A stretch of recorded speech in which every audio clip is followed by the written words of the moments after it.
Another first on the channel. John here has done 27 years with Scotland Yard.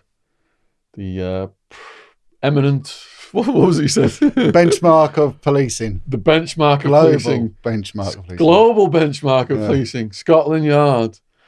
So we're going to get in deep from the other side. We've had a lot of people on here who have committed crimes, or been involved in crimes, a few journalists. So this is the first. I'm really delighted to get more from the other side. So thanks for coming down. No, it's a pleasure, North of Sean. London, John. Yeah. What made you want to join Scotland Yard or become a police?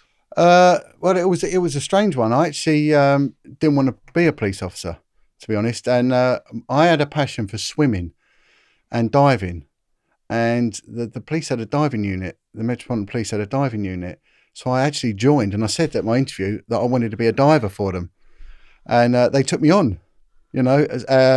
But it sort of changed. So once I got a taste of investigating, I never. I did get put on the river unit, which had the diving unit there in the East End of London for a couple of years, but then I got seconded off and ended up dealing with. What years were they? I joined at the beginning of the 90s, so it was at the beginning of the millennium, really, 2000. I ended up on the river unit. And you're assigned to do what? As a, dive obviously, but what kind of work? Well, initially I got put on there. It's strange how it happened, because at the same time in 2000, my ex-missus left me with 4 children on my own to bring up, and I needed a job where I could get home for my kids. And they worked a really good shift pattern. They worked 4 days on, 4 days off. And it's a really sought after job. So I applied. I was a trainee detective up the West End of London at the time, and this job come up, and it was a bit of a welcome break. But I was sort of just learning the ropes on driving a boat. I got all my boat driving license. I've got a ferryman's license. I can actually drive a ferry if I want to. And within a couple of months, I was getting very bored, and we had an intelligence. It's really strange how it works, because that little police station in Wapping in the East End of London is the oldest police station in the world. 1798 it began. And it's quite weird, because you hear things and people get classed as conspiracy theorists, and one of them, they go on about maritime law and how that it underpins all our laws. And it's really weird that maritime law actually is the basis of all law, and that's why you stand in the dock. And if a boat sinks, it's in trouble. It needs to be bailed out. So we get bailed out. That's where it comes from, bail. That's where it all comes from, yeah. So they had special branch were based there because it was classed as a port, and they were really good to work with, because they had access to phenomenal information, and they were like the crossover with MI5 and things like that then. And once you got in with them boys, you could really glean some good info. Well, as a diver, though, did you discover anything? Well, I never went diving. Okay. I never went diving because I just didn't want to, and you wouldn't see anything anyway. It's just murky black water. You just end up diving the Regent's Canal in Camden for prostitutes. That's all they ended up But they had an intelligence unit there, and there was a detective sergeant there, and every now and then you get people you work with that really boost you. They really got that energy, and he was a fantastic guy, little tough ginger-haired guy. And he said, "Look, what are you doing now?" I said, "Look, I'll get home for my kids and and everything." He said, "Look, there's a problem. There's a problem on the river and the canals. Come and work with me. Come and help me out, and I'll get you seconded." He said, "We're getting funding from the file unit," and it was to do with sex offenders living on canal boats, because there was a loophole in the law which allowed them, when they brought in the Sex Offenders Registry Act in 1997. When I do a presentation, I get this board out and I draw the map of London with the Thames and all that, and there is a loophole. And what it says is that you used to have to sign the Sex Offenders Register within 28 days of conviction, caution, or serving of a sentence for a sex offence against a Schedule 1 sex offence. You had 28 days to go to police station in the policing district where you resided and sign on as a sex offender. And a lot of them didn't want to do that for obvious reasons. Now, there was a copper in Peterborough in Cambridgeshire. He'd sort of made an issue of this because they had a lot of transient in Peterborough and in Cambridgeshire in general. So I went to see him and I said, "Well, what's going on with it?" And he went, no, it's because they don't have to register. If they keep moving from county to county, so if they move from Lincolnshire for a couple of days, then come back, in effect, they don't have to register. And he said, look at London. He said, and at the time, I was studying geographical profiling. Everything goes to a pattern, absolutely everything. And human beings all go to a pattern. And geography answers a lot, you know, and also how empires are built. If you look at why the British Empire was so good, because we had geography on our side, whereas other places don't. We, you know, so London is built up of, I think it's 26 boroughs, and each borough in London's unique in as much as it's not one policing district, it's 26 policing districts. And when you look at the canals, they're so old. The boundaries, the old parish boundaries, are built up around the canals and the River Thames. So if you take sort of like where Wapping is, that's in the borough of Tower Hamlets, but if you go into the middle of the river, you're then in the borough of Southwark. So the River Thames is tidal and moves about too fast, but the canals don't, and canal boats are all right to live in. So certain parts of London, there was a collection of, so you'd get them around Hackney, Southall, and when I overlaid a map on top of it, I found out that these were areas where 3 boroughs were meeting. So the canal boat, in effect, could be here, and then literally a canal is only 3 metres wide, some of them. You cross over on your 27th day onto the other side, you're in another borough, and legally you're not going to get caught. This is blowing my mind. I can't believe what I'm hearing. So I started looking into this, and see, my reason why I do what I do now, I'm a whistleblower in as much as I blew the whistle on the cover-up of child abuse in general, and I was threatened and bullied to a monumental degree, threatened with imprisonment on 9 occasions if I didn't shut my mouth. And it all came from this unit I was on. So how many years after you'd entered the police were you on this unit? How long did that take? I started off on the street, then I quickly went into the CID because that's where I wanted to go. I didn't like uniform policing. I just found them like drones dealing with the same rubbish all day long. I was never excited in fast cars or anything like that. And the detectives had a lot of freedom. I'm a bit of a loner. I love working on my own or in a small group. I don't like big crowds, and I am responsible for my own merits and my own hard work. And so I really liked detective work, and I loved it. And how many years had you been in the police before you got I've been in about 7 years. All right, so you've jumped ahead quite a bit. Let's just go back a second. You went from diving to the street? No, I never actually got diving. I joined to become a diver, but I had to become a copper first and specialise. So I started off in southeast London. Yeah. And I moved from southeast London into the West End of London. And what were your initial duties? Just patrolling, really, either on a car or on foot. I went to a rough part of southeast London, and it was exciting. It was violent. It wasn't what I thought it would be. What did you think it would be? I thought it'd be a lot more organised than what it was. It was just chaos, really. It was just going from one court to the other, and it was very violent as well. So, did you get attacked? Yeah. I've been attacked. I've had my ribs broken.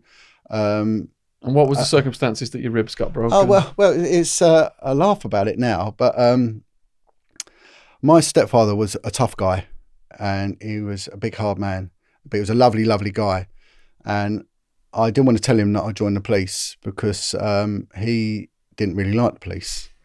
And we were in a pub one day, and I said, "Look, I've joined the police," and he'd already found out, I think, from one of my sisters. And I said, I was frightened to tell you because I thought you might, be against it.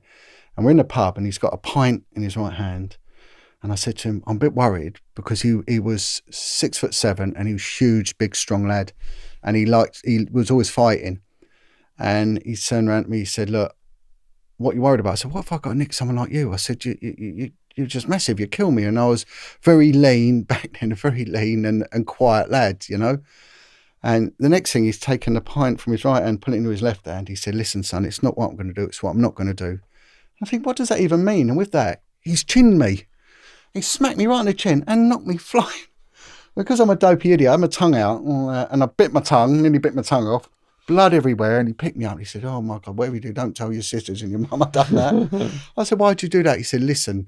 He said, I love you to bits. He said, when you go out there, those that mouth off and they're going to tell you they're going to do this, they're going to do that, get straight in there and grab hold of them because they're not going to do it. But the quiet one will hurt you and will hurt you bad. And it was when I was very new to the streets. We stopped a taxi in South London, South East London. And the guy I was with, he was an oracle, knew everyone on the street. And he said, look, I'll talk to this guy, you talk to that guy. I think he's wanted. And he was wanted, and he was over the side from prison. So this is someone that's a passenger in a taxi? Yeah. They used to use, a lot of the burglars would use taxis back then. And he'd done a runner from whatever nick, and he was a junkie, and he didn't want to be caught. And I went over to him and said, what's your name? And he gave me a name, gave me a false name. And he said, listen, son, he said, it's easy enough. He said, a bit difficult to spell. Get your book out, and I'll spell it out for you. I said, okay. So because I'm looking down there, and he said, get on your radio, you can check me out. I was known for a few things, but I'm not known anymore. And because as soon as I've gone like that, he's headbutted me. And of course I've gone down, but I grabbed his leg and I wouldn't give up. And it was like a school fight. And my mate started fighting with his mate. So we're all fighting. My radio's gone miles, so we can't call for help. And anyway, we were just clumping each other and it was rolling around on the floor. But in the end, he gave up and he said, right, enough. He said, I've had enough. I'm wanted. I went, all right. And I'd had all blood where it hit me all down my white shirt because it was in the summer. And we sat down and I said, do you want a cigarette?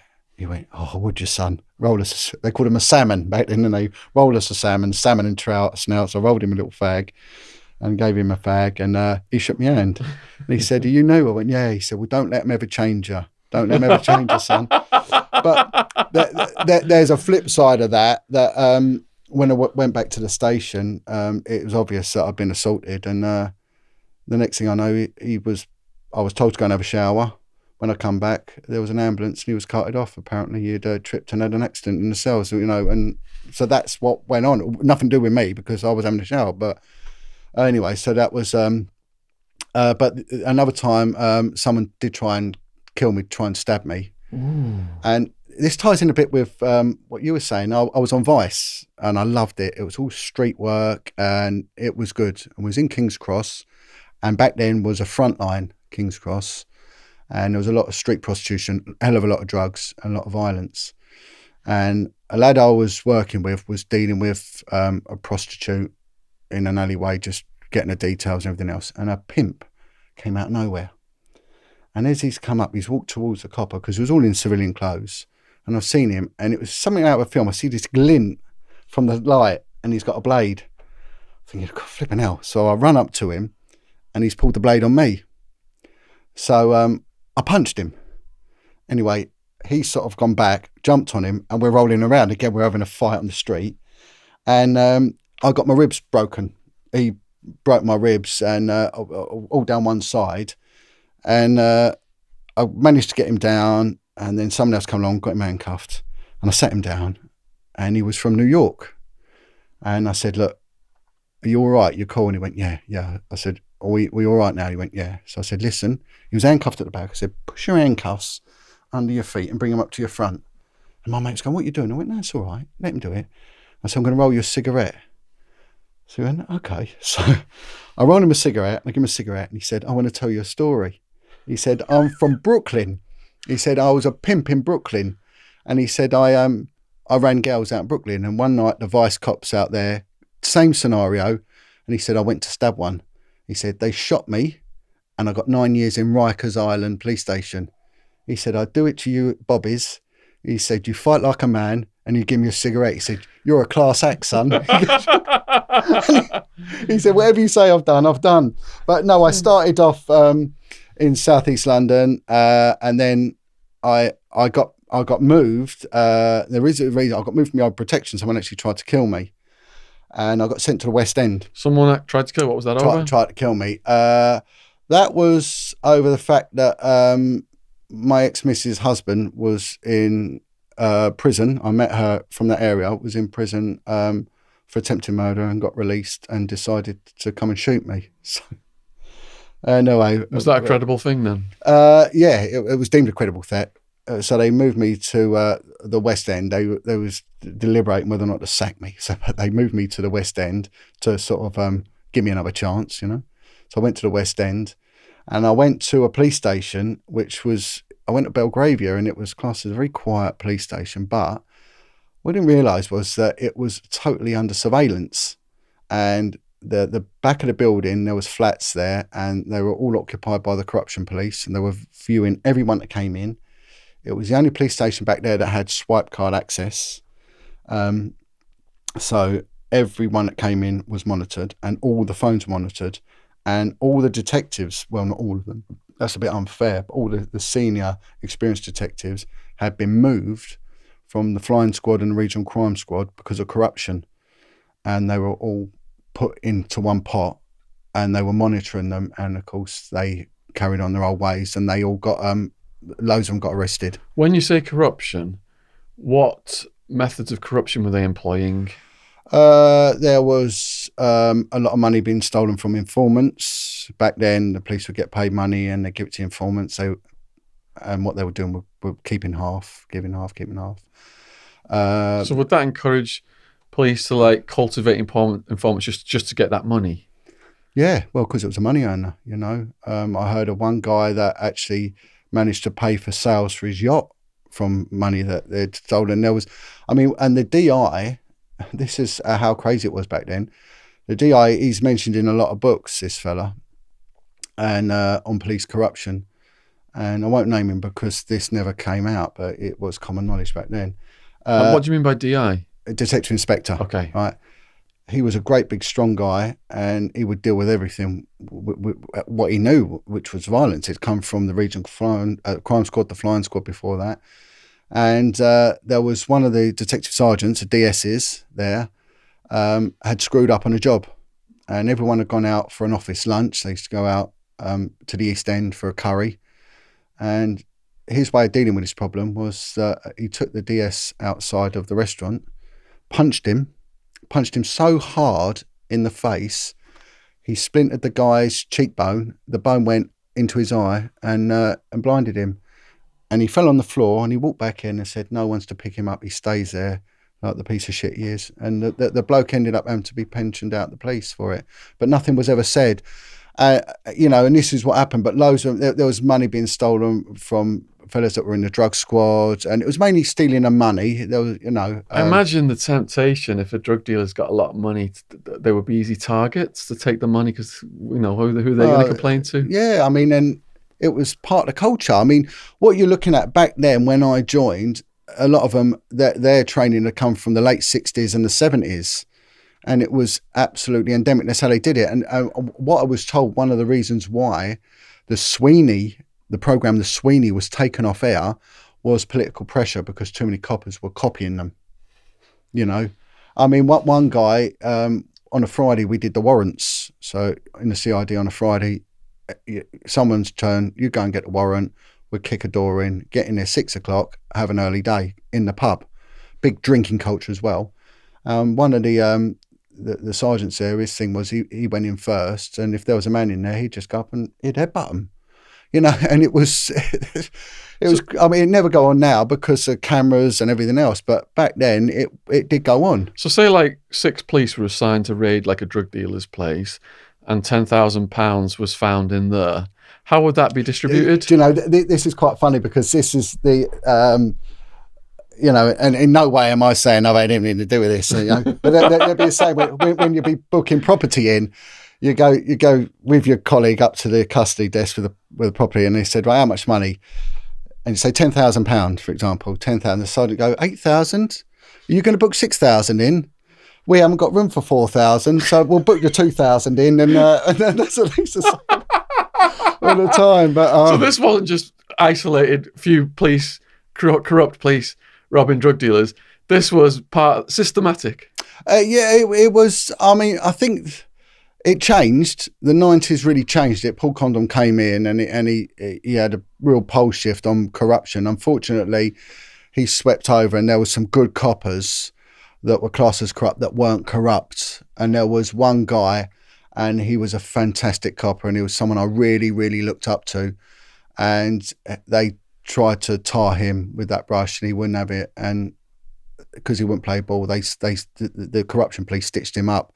And again, the corruption police, this is a problem I had. There's just been this line of duty program on, and it angers me because they're the ones that try to stitch me up, and they did try and stitch me up, and I'm taking them to court next year because of what they tried to do to me. And with me, I reckon it was verging on the political because of what I was exposing. Should we build up to that then? Yeah, of course. So what happened, if I go through the chronology of it, I mean, I joined in the 90s, didn't have the best of starts, but enjoyed it. Again, it was rough and ready, and it was a bit of both. Sometimes the people you're dealing with, they expected a roll around, so it was who could get it in first. And you'd actually go in the pub, and the lot you dealt with, like maybe a couple of days before, be in the pub and they'd pass a drink over and they'd say, next time we'll have you. And that's and I can always remember once I was out in the East End with my kids, and I used to take them to a pub that was on the River Thames there. And my kids were only little, and this car's come steaming past with four up, as we'd say, and it's big handbrake skid, spun round, and pulled up beside me, and all I've heard is, it's Wedger, get him. So two of them had jumped out, and I said, boys, I'm with my kids. And they're like, sorry about that. And one of them gave my kids £1 each. But they were going to fill me in because they thought I was on my own. I went, no. He's with his kids, enough, It's tribal. Yeah, and it was, so there was this agreement. But my career went to a path where I was used because I had a good nature with people. I was used, and I don't think it's a sneaky thing to do. I was used to get information. And people, what we was discussing off camera, what people got to understand is you get this criminal fraternity, we don't talk to the police. Total, absolute, 100% nonsense. And I'm not denigrating ex-cons at all because I do a lot of work with Chris Lambriano, and I've got the utmost respect for Chris, ex-Cray Twins henchman and all this sort of blah, blah, blah. But as a guy, a fantastic guy and an upstanding guy. And there's a couple of others in the sort of group that he's involved that I've been introduced to, which are lovely, lovely people. But the criminal fraternity grass on each other, and they do. And it's an unwritten rule, and they all grass. Not all, well, you get what I'm saying with this. I had over 100 co-defendants, and only 4 cooperated. Yeah. So it's not always like... Not always, but... Yeah. And there's inducements they can get, certain things they can get, but it is a big department in the police, information. And people think that the old bill are the all-seeing eye. They're not the all-seeing eye. The only reason the old bill know about something because someone's grassed them up. They say there are more informants in America now than there are police. Yeah, probably right. 100% right. So I ended up at the West End, and then I ended up in the CID, but I ended up in this... All right, so what year are you now going into the CID? I'm going into the CID I think it's about 95 to 96. So many years into your career, are you? A couple of years into it. Yeah. And I go into CID very early. I got offered a driving course, but my inspector said, your career's better off in the CID. If you have a driving course, uniform one, you're going to be obliged to the uniform teams. And I didn't like the shift pattern. I didn't like getting up early, and I just didn't like being part of a team. And I wanted to be in the CID. So he said, turn it down and you'll get on the crime squad. So I turned it down and they put me on a crime squad. So I went into the CID department, but I was amongst all these more senior and experienced detectives who were all under investigation. I never knew at the time. 90% of them were being investigated for very, very serious crimes. So what they were meant to do was, if you manage your crimes get allocated to you, and you usually get 5 or 6 crimes. I mean, now they have a lot more because they've got less coppers, but you go up to about 10 is about average. But all these old boys screened all their crimes into me and my mate. We had 100 crimes each. They just screened everything into us. And have you got like a deadline on these crimes? Well, they're meant to be sort of looked into daily, and they're meant to be updated every month, and people want their crimes investigated. And how serious are these crimes? Well, one of them turned out to be an attempted murder, and it initially didn't come in as it, and it ended up going up to an attempted murder. Did you solve that one? No.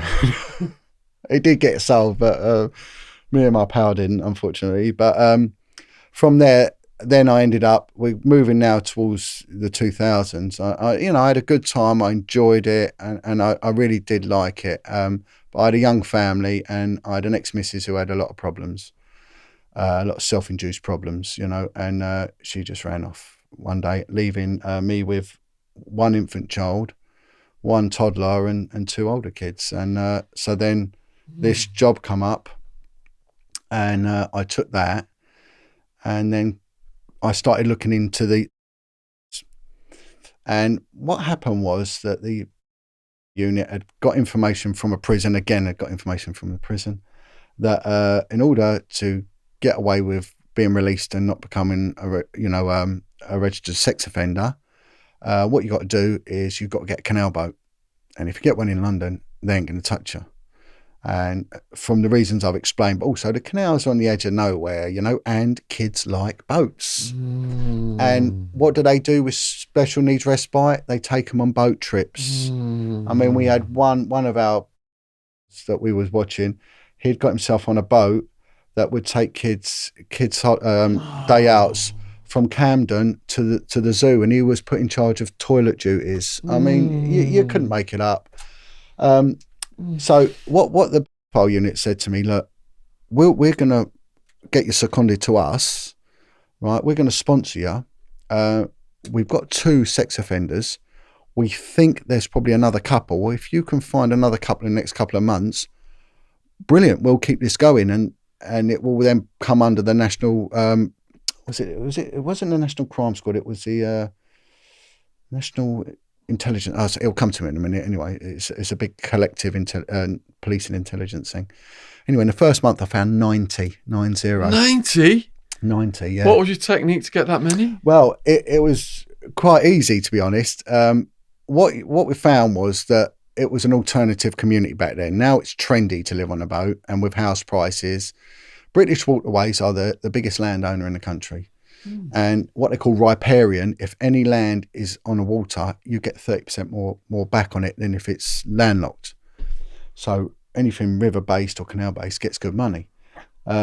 So they had governance, right? They were really good. They gave me a lot of help, and they had a phenomenal database. So I had access to their database.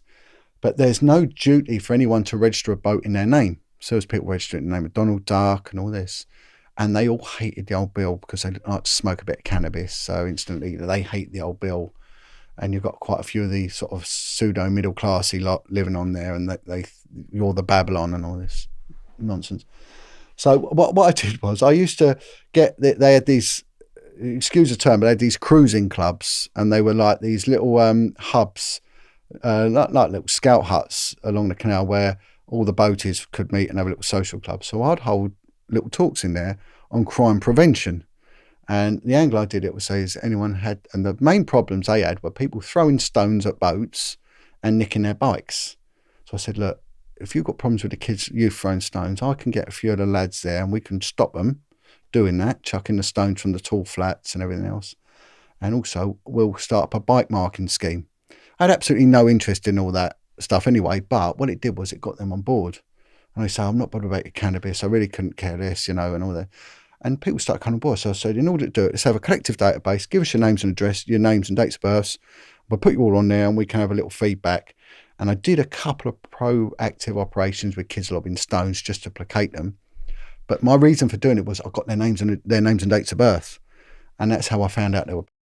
And it was just incredible. And then I started cultivating informants. So when you get the name and date of birth, you put that in your computer and that shows they're registered? Yeah, it was coming up. Gotcha. And it was amazing how many of them were helping out special needs kids, kids from kids' homes. And anyway, it was incredible. So I started then giving presentations on a national level to the waterways agencies and also to other intelligence agencies. And one thing I didn't realise, because I was naive, was how many intelligence agencies there are. You've got the NHS have got an intelligence agency. You've got one for the post office have got one. The aviation authorities have got one. And they're all monitoring, they all had databases which they'd share, So it was an incredible share of information. So they said, right, we want you to carry on doing this. Well, what happened then was that names started cropping up of certain people. And these are names that have come out on the PI list, which has come out, the Information Exchange.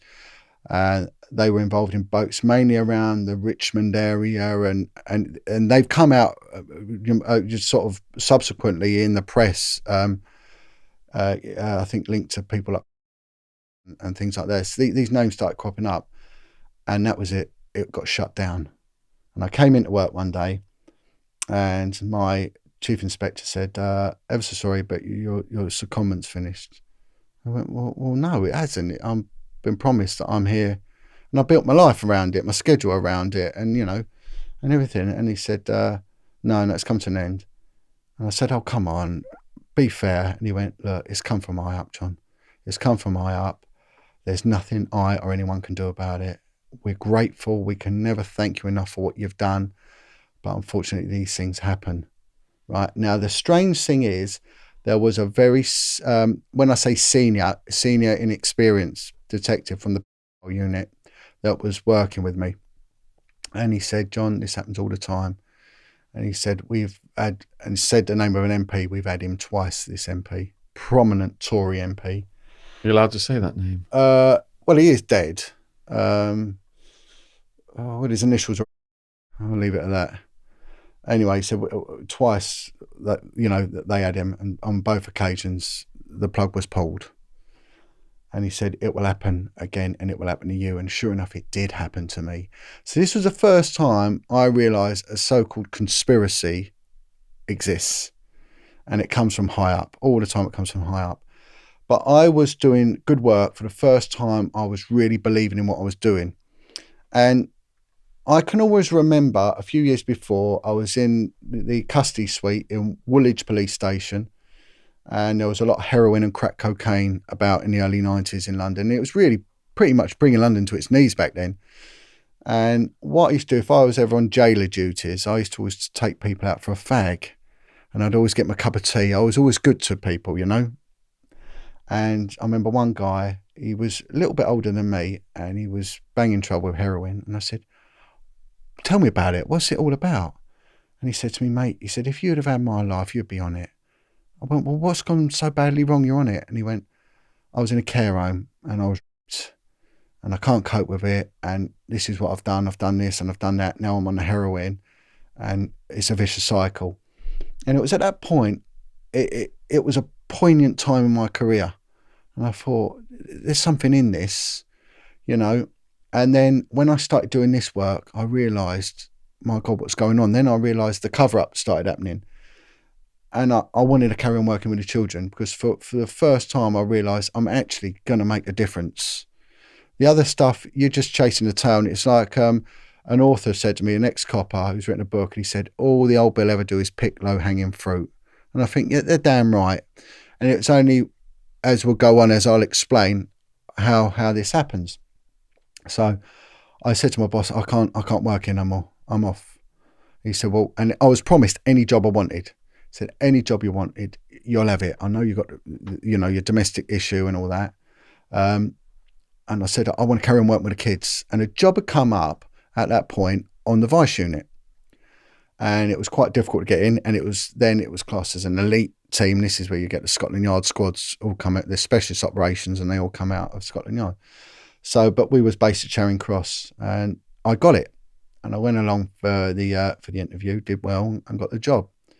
And I initially started off working with the street prostitutes. So they dealt with gaming, prostitution, nightclubs, guns in nightclubs, and porn images, indecent images, magazines and videos and all that sort of stuff. So I started working on the street with the prostitutes. And again, it was just number crunching. They used to have competitions, how many prostitutes they can nick in a night. And these were girls that everyone had come from the care home. Every one of them was a heroin addict, and the rest, They've been abused. Every single one of them. So I started talking to them, and one of them, she turned around to me and she said, "Why are you always doing this to us?" And she said, "Why aren't you dealing with the people who've actually done this?" So I said, "Well, if you help me, I'll help you." So she started giving me information, and I started working with her. What kind of information? About her life to start with. So she explained her life, but also how it was run on the street and how the kids are brought into it as well. And one night we was out, and there was a little girl on the street. Now it was called the Street Offences and Juvenile Protection, because the Victorians back then, wouldn't allow children in brothels. They had quite staunch laws around vice, and they were way ahead of their time, and the offences were quite stern as well. So we were sent out to look at the street prostitutes, which is a street offence of loitering, curb crawling and all that. Rarely did you deal with the curb crawlers. It did happen, but on the whole, you just really hassled the street girls because it was easy pickings. But there were kids would turn up on the street, young girls mainly. What age are you talking about? Well, at this time, about 14, but we'll move on in a minute and it gets a hell of a lot younger. And one day was out and there was a little girl there, and I was told by this other woman that there were a couple of young girls at work in the area, and because she was on heroin as well, she looked a hell of a lot younger. And I got her, but we would deal with them as victims. And I was told, and this is part of my statement, to get rid of her because she had scabies, that she would contaminate the car, and then you'd have to take them back to the police station and put them in a certain room. That would need cleaning as well because she's got scabies. She's a pain in the arse. She'll only be doing it tomorrow. Tell her to F off. So a 14-year-old girl. Now, what you're looking at, anyone who has sex, you've only got to watch her. If anyone has sex with her, you're talking it there, you know, because you can't consent at that age. You've got someone, you know, they weren't interested, but you couldn't allow a kid to be put in that position anyway. And it really shook me. And I thought, my God, what's going on? And they'd all come from the care homes as well, the kids. And again, I'm going to bolster this up shortly. I will always quantify what I say. And I started looking into this and started recruiting some of the girls as informants strictly for the side of it. But then I was moved overnight, and I was put onto the casino unit, which I'll go on about that at the end because I'll lose my thread here. But that was incredibly interesting, you know, and phenomenal. And that got me involved in organised crime, and that nearly got me killed. There was a bounty of 40,000 put on my head because of that. The Turkish mafia don't like me, you know. So anyway, I'll explain that later. But what happened then, I was asked to go back to Vice, and because a little girl has come forward, a 14-year-old girl, saying that she's been working as a prostitute, and that one of the street prostitutes have been pimping her out, which is what happens. Sometimes, you know, the poachers turn gamekeepers and the other way around, you know. So some actually have been through it themselves and will protect the kids. Others, they're so in deep and they'll make money out of the kids, so they end up pimping other kids and their kids, and, you know. So this one prostitute was pimping out young girls. This girl had made allegations in the past but hadn't been believed. They classed her as a liar. Now we're seeing that in these trials that are coming out in the media at the moment with Carl Beach. We had Esther Baker before that. They're liars. Now, these kids that have been in care homes have had a shitty life to start with. And when they came forward and speak out, they'd just be cast as a liar. So they'd put it on their record. And with the new legislation they brought in 2003, the Criminal Justice Act of bad character, they can use that information. So whenever they come forward in later life, say, I was abused by this person, that person, and I totally believe them, they're discredited instantly by the court. And it's done deliberately, Sean, and that will come in the chronology.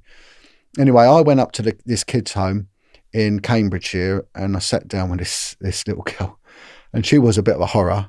But God bless her, she's dead now. She died in mysterious circumstances, and still a kid at the time when she died. And that never got properly looked into. And her grandparents are still campaigning for justice because they know something went wrong. You're allowed to say her name? Yeah, her name is Zoe. And God bless Zoe Thompson. And actually her mother died recently, and her mother's friend got in touch with me and said, John, you're right. We remember looking for Zoe on the street, me and her mum. And so very, very sad, but it was something that really spurred me on to keep fighting on this. So no matter what they put me through, the kids go through a million times more, you know. So I went to see her, and she started explaining. She said, look, this one woman, street name of Foxy, is pimping me out. We knew Foxy. She'd been about on the street for a long time, and it was all around the Sussex Gardens area of Paddington. And again, geography comes in because it's a lot of hotels there, and they will rent the rooms by the hour, and it's very near to the Arab areas. I'm not saying that the Arabs are predominantly the punters, but there was money there, and it was also the more dodgy areas of Paddington where the drugs were, so everything was catered for. And she said she pimps me out for crack. Sometimes she gives me money, sometimes she takes me to posh restaurants. So one restaurant, I know they get £2,000 for me, and another place I'll go to a crack house and she'll get 20 rocks for me.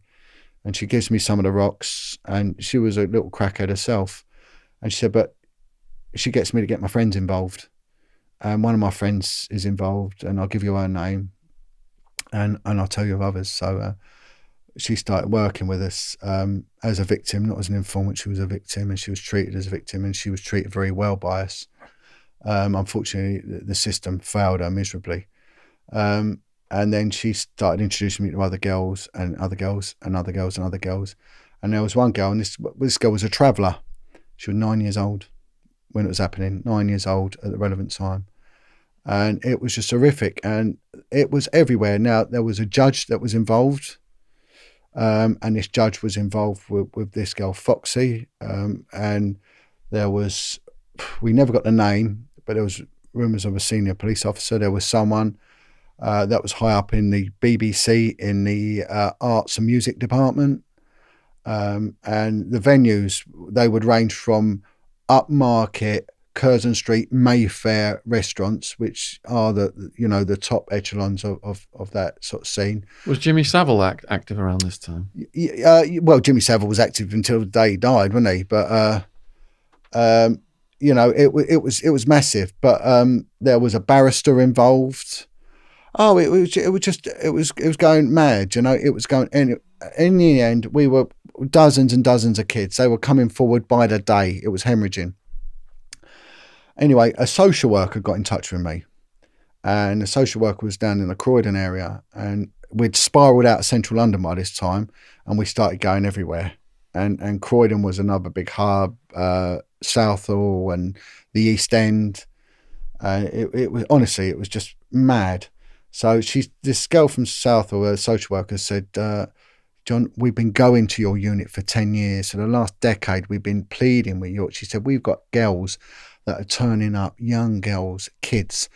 One girl, she's got so many cysts and abscesses inside of that she oozes when she comes in. She is dying. She said, there's one lad, he is being pimped out. He is in the latter stages of HIV AIDS. He is dying on his feet. He is still being pimped out. Your unit don't even turn up.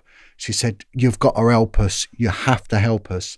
There was mainly me and another girl. We did have a few little support staff afterwards, but me and another girl, and we were absolutely sinking. And I said, right, the only way to get more funding, we didn't even have a car. We had to borrow cars. I said, is that we... everything we do, we record it, everything. She said, but it's sensitive. I said, it doesn't matter. Let's record it, and I'll pull it forward to the management. So I wrote a very, very concise and factually based report, 2 paragraphs. I handed it in and to the intelligence unit. Within an hour, I got a detective inspector screaming down the phone at me, get to see me now. So I went in there, and he starts what we call fuck chucking. Who the hell do you think you are? You effing, you can't put things like this. And he said, you're demeaning the unit. We've been doing this for decades, and, who do you think you are? And it turned out that all these reports of these kids from the care homes, whenever the kids went missing and turned up in red light areas, were archived. And I found these reports went back a long way. So they'd known about it for at least 15 years. They knew about it. Anyway, he said, you're off the case. And I went, you can't kick me off. I said, this has become my life. He went, you're off it. It's shutting down. And he just belittled everything. So I then went to see the chief superintendent. And I'm going to say this now, that he actually was a nice guy. Albeit he is the architect and the instigator of everything that happened to me. But he was a very respected and liked guy. And I said to him, Governor, what's going on? He said, look, come and see me. And what he said to me, go and have a holiday, take as long as you want, and when you're nice and safe and ready to come back, and we'll have a chat. So I took the kids away, and I come back, and we sat down, and I said, Governor, I don't know what I've done wrong. I thought this was going to be a good thing. I really thought I'd given them the goose that's shit in the golden egg here, And he turned to me and said, what the hell have you done? He said, this is going to F us. And I said the F word before, but I don't keep saying it. But he said, this will F us past, present and future. You have no idea how deep this goes. He said, if you mention a word of this outside of this room, he said, you will be thrown to the wolves. And he said, you will lose your home, your children and your job. Now, one thing is, okay, try and sack me and I'm going to lose my home anyway. But what arrogance to say that you can be the architect to take my children off me. And that really got me. I thought, how dare, it's only God can take my kids off me. But he was confident in saying that. He said, you've got no idea who and what you're dealing with. So that showed me how big this was, right? And so that was it. I was off and I was scared. And I genuinely was scared. And of course, I'd seen it before with the canal thing. And I was told by the senior couple, look, this is what they'll do to you. And I knew it was political. And I was worried, and it caused a real demise in me. It caused a lot of anger and a lot of hatred towards the system. And he said, you've got to have an undertaking that you never ever look into child prostitution again. So I said, okay. Anyway, I said, I want to carry on working with the kids. He went, but you never look into this again. This is shut. This is sealed. I went, all right. Anyway, I went to the child protection unit, which is different to the Vice. It was dealing with, when social services get involved with a kid and the kid's at risk, these detectives come in. So I was sent to the London Borough Haringey. It covered Tottenham, and so it covered some posh areas, Muswell Hill and all that. But on the whole, the areas I always worked were Tottenham, North Hackney, that sort of, that area, a very deprived area. And I remember first going there, I was talking to the detective sergeant that runs it, and I said, do you have any problems with child prostitution? She went, oh, no, none. I said, right. I said, no kids going from kids' home. She went, no, there is a girl that was looking into it, but she's left to have a kid now. And a lot of these child protection officers, I'm not denigrating them, because they were the hardest working coppers I have ever met in my life. When they're going about the detectives, you see these shiny suited lot from the flying squad and all that. They're nothing compared to these child abuse coppers. They really do put their heart into it. God bless them. Not all of them, but most of them did. And she said there was one girl, she's gone to have a kid, but she used to go to meetings with the social services about the child prostitution. Said, no, nothing's been, she did it for 2 years, nothing's been highlighted. So we've got a detective sergeant saying that in that borough, that inner London built up borough, that there are no problems with child prostitution, categorically saying it, and then saying that there was an officer dealing with it for 2 years, never come across one case of it. She said, you'll go to a meeting. So he said, it's a jolly. So if you go to a meeting, what used to call job and not, go to meetings, go home. So I know now why this girl did it. So anyway, so with that in mind, she pisses off this sergeant. And I get the phone and I ring up social services. I knew someone there. I said, look, couldn't fax me through a list of the care homes. Well, it turns out that Haringey's got more care homes than any other borough in the UK. It's got 26, or it did have back then. And I got faxed through this list, care homes, right, with the phone numbers. And this is how it works, Sean. So I've been told 2 years, not a problem. I get the list and I start off care home number 1. So I dialed the number, picked the phone up, introduced myself, said no one's in any trouble here. I'm looking at this problem with children and prostitution. Goes quiet. I said, look, I'm here to work with you, my friend, and a lot of the poor staff that work there, that, it's not them, And we got to look at the care homes, they're sold as a business. So the care home manager, owner, will buy it. You can buy them at the Dalton's Weekly, these care homes. And they were getting up to £2,000 per child per week. And some of these homes had 5 kids. So there'll be like a house like this that we're in here, in a residential street, 5 kids in there. That's 10k in your pocket every week. I mean, my God, ka-chink, And on the whole, they had 5 children. So I said, how many children you got? I said, 5. I said, how many of them do you lose at a weekend due to prostitution? I went, 3. Right. And honestly, that was a timescale. Bang. So 2 years, F-all. In that 4 or 5 minutes, 3 kids. Right. And that went on consistently. Right. So by the end of 3 days, I'd done all of them. I had 50 kids. So I then held a meeting. So I got all these support agencies and everything else, brought them all in, and social services. And I said, well, we need to sort this out. And I started talking to some of the kids, and some of them started working with me. Brilliant. And they started naming places where they were taken and everything else. And then there was a leading children's charity. The woman in charge of this term they used, and I want to go on about that in short, if I may, turned around and said, you're treading on toes. You think you know everything. She said, we've been looking at this for a long time. There's been a unit set up. There's a cop already looking at it. There's a superintendent looking at it. You're to back down now. And then a senior social worker in charge of child exploitation or whatever, she turned around and she said, what the fucking hell you done, John? She said, we've got now put in 50 care plans. I said, but you knew about these kids. She said, yeah, but while they were making money, they were quiet. You know, and that's how it went on. And of course, then what happened, I had to go and see a superintendent, and I was panicking, thinking, oh shit, they're going to have me now. He told me to back away, said this detective's looking at it. I spoke to her, went and met her, lovely girl, and she said, I've been to 2 meetings. I've never even met any of the kids. How the hell could I deal with that? That was one borough in London. So you imagine all 26 boroughs, if we take that as the norm, although it's not going to be the norm, you know, but you're talking thousands of kids. And these kids go missing. So they'll go missing on a Thursday and they'll come back on a Monday. They're usually worse for the wear through drugs and through sexual activity and coming down from it. And, you know, so there'll be all health problems. Some of them will be bleeding. They'll all be high, and they'll be kicking off until the middle of the week when they'll be looking forward to going out and getting their drugs again and then going back out to work again. And so when they say about kids going missing, yes, they go missing, but they come back. Now, the police units, they've got the missing persons unit, which take records of this. So they knew about it. That would be given to the child protection units. They knew about it.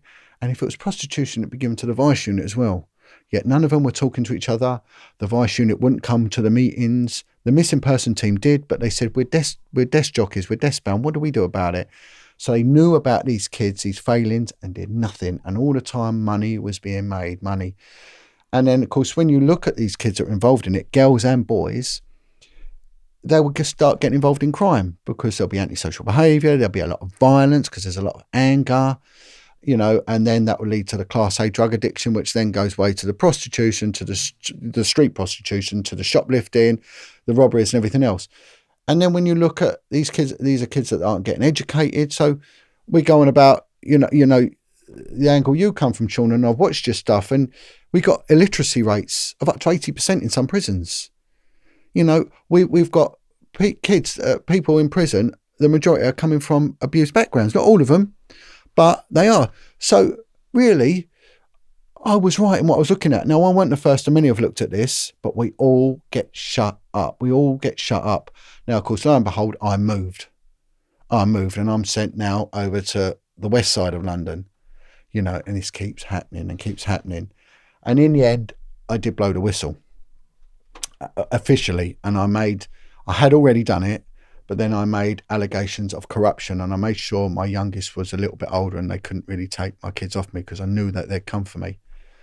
Now, bear in mind, I was threatened with the loss of my home, my job and my children.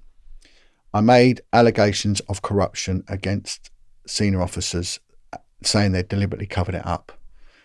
They said, we're going to take this seriously. Now, the strange thing is, I rang up the corruption command and said, I need to talk to a senior female detective. And this bloke went, well, you'll talk to me first. And he's a uniformed constable. And I went, no, you're not listening to me. You get me. And it was an effort to get this. Anyway, they granted me a detective chief inspector, DCI woman, met me. And funny enough, on my way up to the meeting, I was accosted in a corridor by one of the inspectors that was on the vice unit when it was covered up. I'm thinking, what were you doing here? And he was like, all right, John, and started talking about the senior officer that had covered up. He was really annoyed, and he's collared me in the corridor. I'm thinking, how the bloody hell did you know what was going on? So, anyway, so I managed to get to her, and she said, why did you want to talk to me? And I said, because you, Mum, cannot roll up your trouser leg. And she laughed. And she went, I know exactly what you mean. Now, the funny thing is, a few years later, that exact line was used in the Line of Duty in the the drama when they were dealing with child prostitution. I thought, I wonder if someone's nicked that off me, you know. So anyway, she said, we're going to take this extremely seriously. We are really going to, you know. What I did was then I actually walked out of the police. I thought, I can't work with these snakes anymore. They will do anything and everything to nab them. And they were really starting to pick on me for everything. And one day I just erupted in the office, kicked off and said, right, F the lot of you, I ain't putting up with this. And I went home. Then what ensued was a 2-year bullying campaign to have me put in prison. So that was 27 years after you joined? Yeah, we're not far off it. You know, we were talking about, because this bullying went on for a few years, soon about the 24th year. So then I kept getting served with, well, basically the equivalent is a summons. It'll be a bit of paper saying you're under investigation, and it's gone to CPS. So at the same time, prominent police officers have come forward, one of them being Maggie Oliver, the lady in Rochdale. She's agreed to come on the podcast. Yeah, neck by 95%. So I then made my way to Adamsbrook Hospital, which is in Cambridge, which is nearly 100 miles away from where I was. I made my way up there. I was covered in mud because I've been grafting. And my other boy was there. He said that they don't think he's gonna make it. Was it a car crash or something? It was playing rugby. Playing rugby. Snapped his neck, right, and snapped all his neck, and he's almost a perfect cut. Anyway, they got a surgeon on, and he remained in intensive care. And I was there every day, going up there. And then one day, I get a phone call, and they said, "Can you come now? Can you come now?" So I made my way to hospital, and there was 2 consultants there, and they said, we've lost him. Unfortunately, we've lost him. Well, but we've got a brain pattern back. He's on 100% life support, but we have got a heartbeat and a brain pattern back. We don't think he'll survive. He was dead for 7.5 minutes. He's unlikely to survive it. But we will keep the machine going for 5 days. And they said, if it comes to it, will I sign a disclaimer to turn it off? And I was like, gentlemen, you've done what you can. Of course. You know, he said, you can go to court. I said, look, I'm not interested. You've done, you know, they said 10 minutes we were on him. But he was dead for 7.5 minutes anyway. So I sat with him. It's horrendous. I mean, anyone who's been in that circumstance, you know, God bless them. He had pipes everywhere. And a lovely girl that I was working with, she went to my superintendent and said, look, John's in trouble. You've got to know what's happened now. He's got no money, and this has happened to his son. He's sleeping in his car in the hospital, which I was.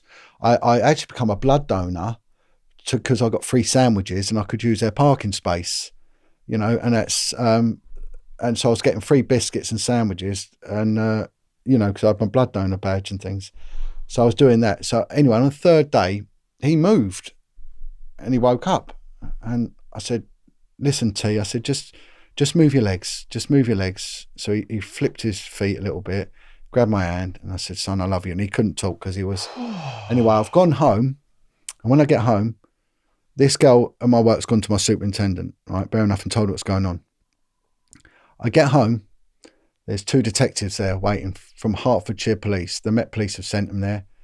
And then they want to arrest me for child neglect because that they state that the Met Police have accused me of leaving my 16-year-old, no, I think he might have been 15-year-old at the time, 15-year-old boy home alone.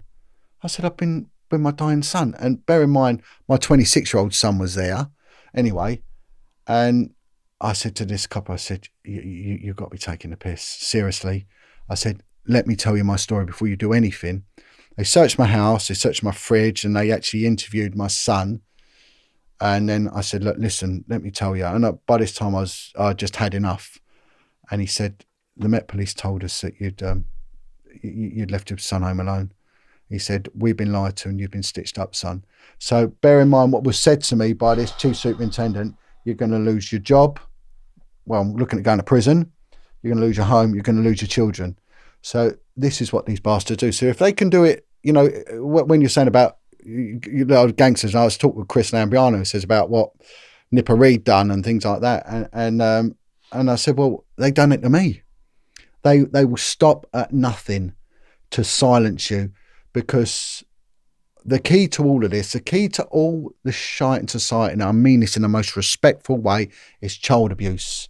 Now, what I do now, I work with victims and survivors of abuse. I campaign for protection for police whistleblowers, because we have no employment law. I've been in Parliament untold times. I've been before the Home Secretary's team. I've had cabinet ministers with me and everything. Tomorrow, this is probably a pre-record, but tomorrow we've got a protest in London. Every month we have a protest out there. I help victims try and put cases back together again where the police have deliberately covered things up. And it's a no-brainer. If you look, a kid is a cash cow. From cradle to grave, all that child will do is make money for the system.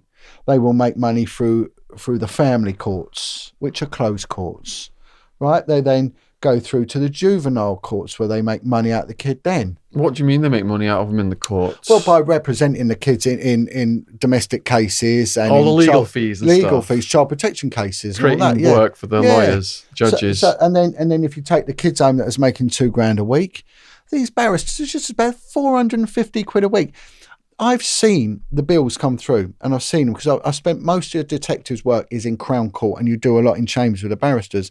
Now, there are some good ones, and there are some vile ones, right? Now, and there'll be the barristers that will really be up in arms about this, you know. But when you look at the breakdown, right, I send you an email. Say I did tree surgery for a while, right? And you say to me, John, come and look at my tree and all that. So I say, okay, right. Send me an email about what it is. So you send me an email. So I will put down 50 quid for receiving and reading email, and I'll itemise that. That phone call, I say, what, 30 quid for a phone call? Site visit, well, that was 2 hours of my time, £450 an hour. Let's call that £1,000, right? So all of a sudden I've done absolutely F all, and you've got a bill for 1,500 quid.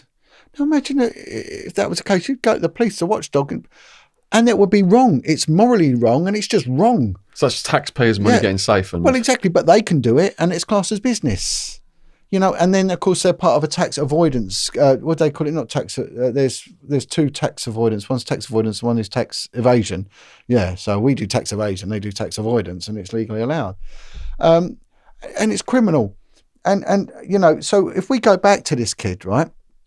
So a kid is coming on notice. Now, if a kid comes on a notice to the police, it's usually pretty late.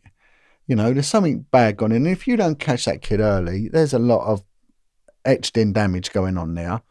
And if you're going to divest your kid from the family environment, that's going to cause a lot of pain as well, you know. But kids go into care because sometimes it's the safest place because the parents are doing horrible things to them, right?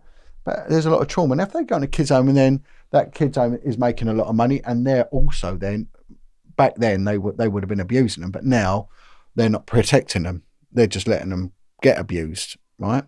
And then you've got social workers working with that. You've got barristers representing them, and on it goes and on it goes. And all the time, this kid, his criminal history profiles picking up. I remember once getting, we call it pre-cons. They used to call it rap sheets in America, didn't they? Of this one kid. And he was sat there for firearms and he had bullets, and he was about, I don't know, 19, 20. And his barrister, his solicitor was there protecting him and all this. And so I was reading through it, and I turned around and I just had enough. It was one of them moments. And I said, I'm really sorry, but look. And it started off with common assault. This kid had common assaulted someone at school. And then it was shoplifting, and then it went to ABH, and it was combined to robbery, and then up it went, and then it went all the way up to possession of firearms and in a GBH. I said, what has anyone that's meant to intervene and stop this cycle of abuse done to help him? They've done nothing but magnify it and feed it and make a bloody big dollar out of it as well. Now, Chris Lambriano, with the charity that he was working for, the lay community, the rehab centre, £17,000 for one person per treatment plan, right? With an 80% success rate. 17 grand. Brilliant. A government-run one through the prison system, 70,000. And the prison, we have a recidivism rate in this country of 75 to 80%. It ain't working. Sean, if I said to you, right, you want an extension built, right? And I turn around and say, Sean, I'm going to put you in touch with a builder. He's a good guy. He's very expensive. But bear in mind, 75 to 80% of what he builds falls down within the first year. You're going to tell me to do one, aren't you? But we're expected to swallow that load of crap from them. It don't work. So it's working for them financially, but it's a disaster for society. Yeah, and it's breaking these children. When they abuse these kids, they're breaking them. They're spiritually crushing them. And they're setting them up to fail, and they are. And they're damaging them. And, of course, there's also a macho thing with the men that they don't want to admit that that's happened to them. It'll happen to their mates, and they might have seen it, but it never happened to me. And, of course, there's anger, and there's... No one is intervening to break this cycle of abuse, and when we do, the ones of us that do stand up, and there would have been social workers that stood up and NHS staff that would have stood up, we're crushed. And that's why we've all got to work together, Look, in the jail I was housed in Arizona, approximately 90% of prisoners were injecting heroin. And just living with them for almost 6 years and starting to hear the stories, thrown away as kids, molested, seeing parents die. And I started to understand that they were in such pain. They were doing the heroin because it really put them out of it. Well, what is heroin? It's an analgesic. It is a painkiller. And then what does the system do? It puts them in this brutal environment that just re-traumatizes them. Yeah. Where they're just doing drugs all day long to just not think about that as well. Yeah. So it is an absolute disaster. You mentioned earlier about satanic paedophilia. Yeah. Elite satanic paedophilia. How does that work? Well, I mean, I don't know about the elite thing, okay. but again, privilege and power. And I would have thought with anything like that, I did deal with cases would come in to the unit I was on, but because I worked an area that had big African community and Jamaican communities, we would get the Jamaicans had a form of witchcraft called obia, and there was a lot of sexual abuse within that. And there was a lot of Congolese, and there was some also indigenous beliefs going there, and there was sexual abuse going on, again, within select groups of that. It's only really since I've come out that people have come to me. Now, I met up with a woman called Carolyn Bramhall, and Bramhall. She's written a book, and she's one of the leading therapists for what they call DID. It used to be called multiple personalities. And 90% of people with DID have come from satanic abuse because it's so horrific, it fractures the mind. And I've had people then come to me, and there's one girl that works very closely with me now, and she reckons she's got in excess of about 100 different personalities. And it's just horrific. But it's also understanding, this she's come from America, and she says she was part of what they call the MK Ultra program there.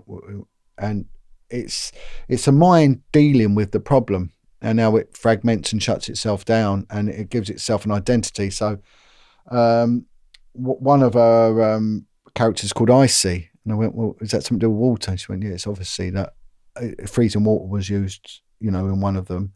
And then there'll be another character that will deal with violence, another character will deal with this and deal with that. And Carolyn, the therapist, and I said to her, Carolyn, I hope you get information about where all this is coming from. She said, of course. I said, because otherwise it's of no use. You've got to have the information, because we've got to find out what's going on and where it's going on. And again, you've got to look at it's a covert thing. It's a very, very covert thing. And she said, I do. I said, well, where's one of the biggest hotspots? And she said, Surrey is a massive area for it. Virginia Water, Camberley and all that. And funny enough, there was a book written, and I would encourage anyone to read it, and it would explain it, and it very much ties in with stuff that I was dealing with, and that will lead me on to an example. I always want to evidence everything I say, Sean, I always do, and it's called Dances with the Devil, not dancing, dances with the devil, and it was written by a woman called Audrey Harper. Audrey Harper had come from the care system and ended up as a street prostitute in her teens in central London. Again, a lot of the people I spoke to, central London, the meat rack area. Again, gangsters were involved in procuring the kids around the Soho. This girl was in Soho. and she was on heroin and she was offered free drugs. But part of the thing was that she was taken to a satanic ritual. And once there, she was told to drink the blood of a baby that was killed in front of her. I've heard that of two women. Two women have both told me about babies being killed. And again, with Satanism, from what I've been told, there's no bystanders. You know, everyone is a participant. Some people said, oh, I watched it and it weren't really for me. Absolute nonsense, apparently. Anyway, she did this and was given drugs and she was sort of looked after. But one of her jobs was to go on the street and get the young kids from the care homes and the runaway kids to sex parties. And she said they wouldn't experience Satanism, but the coven people, the members of this church of Satan or whatever it was, liked shagging kids. So she would procure the kids for him, which did tie into what some of the kids were saying to me. They'd go to parties in posh houses and, you know, and there was one guy, what's his name? Paul. His first name was Paul. I won't give his second name because he might still be alive. He did write a book. I can't remember what it was. It's called No Human Touch. Anyway, Paul came to me and had spent most of his life in prison. And he said, I want to help. And he said, I want to, when I was doing the transient paedophile thing, he said, I'll come and I'll talk to the police. I'll explain to the police how grooming works, which is brilliant, which is what we need. Someone who's been through it and he was abused from the age of 4 and everything else. And he said he was on the street of London about 10, 11 years old. He said, doing every drug going, circa 70s, that area, very much when Audrey was on the street. And he said, I had a pimp. He said, but I had a pimp for safety. My pimp weren't a bad man. You know, my pimp helped me. And he said, all I knew, I just wanted drugs and all I knew was just to be buggered. And that was it, really. And he said, but I've never gone on to do it to any kids and I'm not interested. I got married. And so it didn't, you know, send in that way, you know, but it's just what they did to him. And he used it as a tool to get money. He needed to survive. And he said, one day a Rolls Royce pulled up round by the meat rack in Piccadilly. And he said, I went to get in. And he said, my pimp grabbed hold of me. He said, don't get in now. He said, the last 2 lads that have gone with them two, there's 2 men in it, bear in mind, white Rolls Royce. We haven't seen him again. We reckon they killed him. So he went, okay, I won't do that then. He said, but I was so rattling for the heroin. As the pimp turned around, he gesticulated to the car to like do a circuit, you know. So the car went round and he jumped in it. And he said they took him to a big house in Hampstead, in North London, a very affluent area of Hampstead. And he said the next thing he knows, he's in the Royal Free Hospital on life support. And he said for 3 days they buggered and just abused me so bad. All his bowel and his intestine were ripped open where they'd done God knows what to him. And they'd dumped his body, believing he was dead. And he was found and taken to the Royal Free. And he said, but as he was tripping in and out of consciousness, he said one thing that got him was these two were dressing up in suits to go to a wedding and had little presents for their niece to go to a wedding. And they'd like buggered me to death, but virtually, you know. And I said this to someone once. I said, now this might sound very obscure, right? Part of the investigations that we would have to look into child porn and things like that. And that's what I'm saying about these coppers that have worked on these child abuse. They're just incredible because most of us were drinkers. You know, there were 2 I worked with were actually registered alcoholics because the work was just horrific and it was relentless and we were absolutely overworked. The police refused to properly staff us, whereas if you went on a special branch or an anti-terrorist unit, you'd have a card, expense accounts, and I've been on similar units and had all these benefits. There we'd have to share a car, 1 car between 10 of us, and it was just awful. And I would say to people, right, play a child porn video, right? And they're going about abuse. No, it ain't abuse. It's torture. It's ripping open body parts and putting them in extreme agony. And once someone's seen that, I'm telling you what, this bar the odd weirdo that would enjoy it, which would be a small percentage, 99.9% reoccurring would want the death penalty brought back the next day. And they would when they seen what they do to children, you know, and what they put them through. Is the child porn more prolific than the physical abuse? Well, they're both the same. they're hand in hand, and each child porn image is a victim, One person said to me that when she was put into child porn, she was drugged. So she said she didn't realise what was going on really until the drugs are worn off, and then she was in a lot of pain. And she usually was infected with all sorts of gonorrhea, syphilis, and all the, things like that, which destroy the womb and can't go on to have children and all sorts. And if untreated, are deadly anyway. But she said with the satanic abuse was a bit different because they needed you lucid. So they would give them hallucinogenics. She said, so the problem I have, because she has spoken to Operation Conifer with Teddy, because there was a link in with Teddy, for although she's a girl, there was a connection with it. She said, my memory was skewed by the hallucinogenics. So my statements would involve places, but then there'd be butterflies and rabbits jumping everywhere because she'd needed to be awake for the thing. So, but again, easy to discredit, so easy to discredit them and call them. What we've seen with Carl Beach, this Nick, okay, the guy had child porn images and may well, and probably is under the category of what they call a nonce. And I'll tell you how that come about, nonce anyway.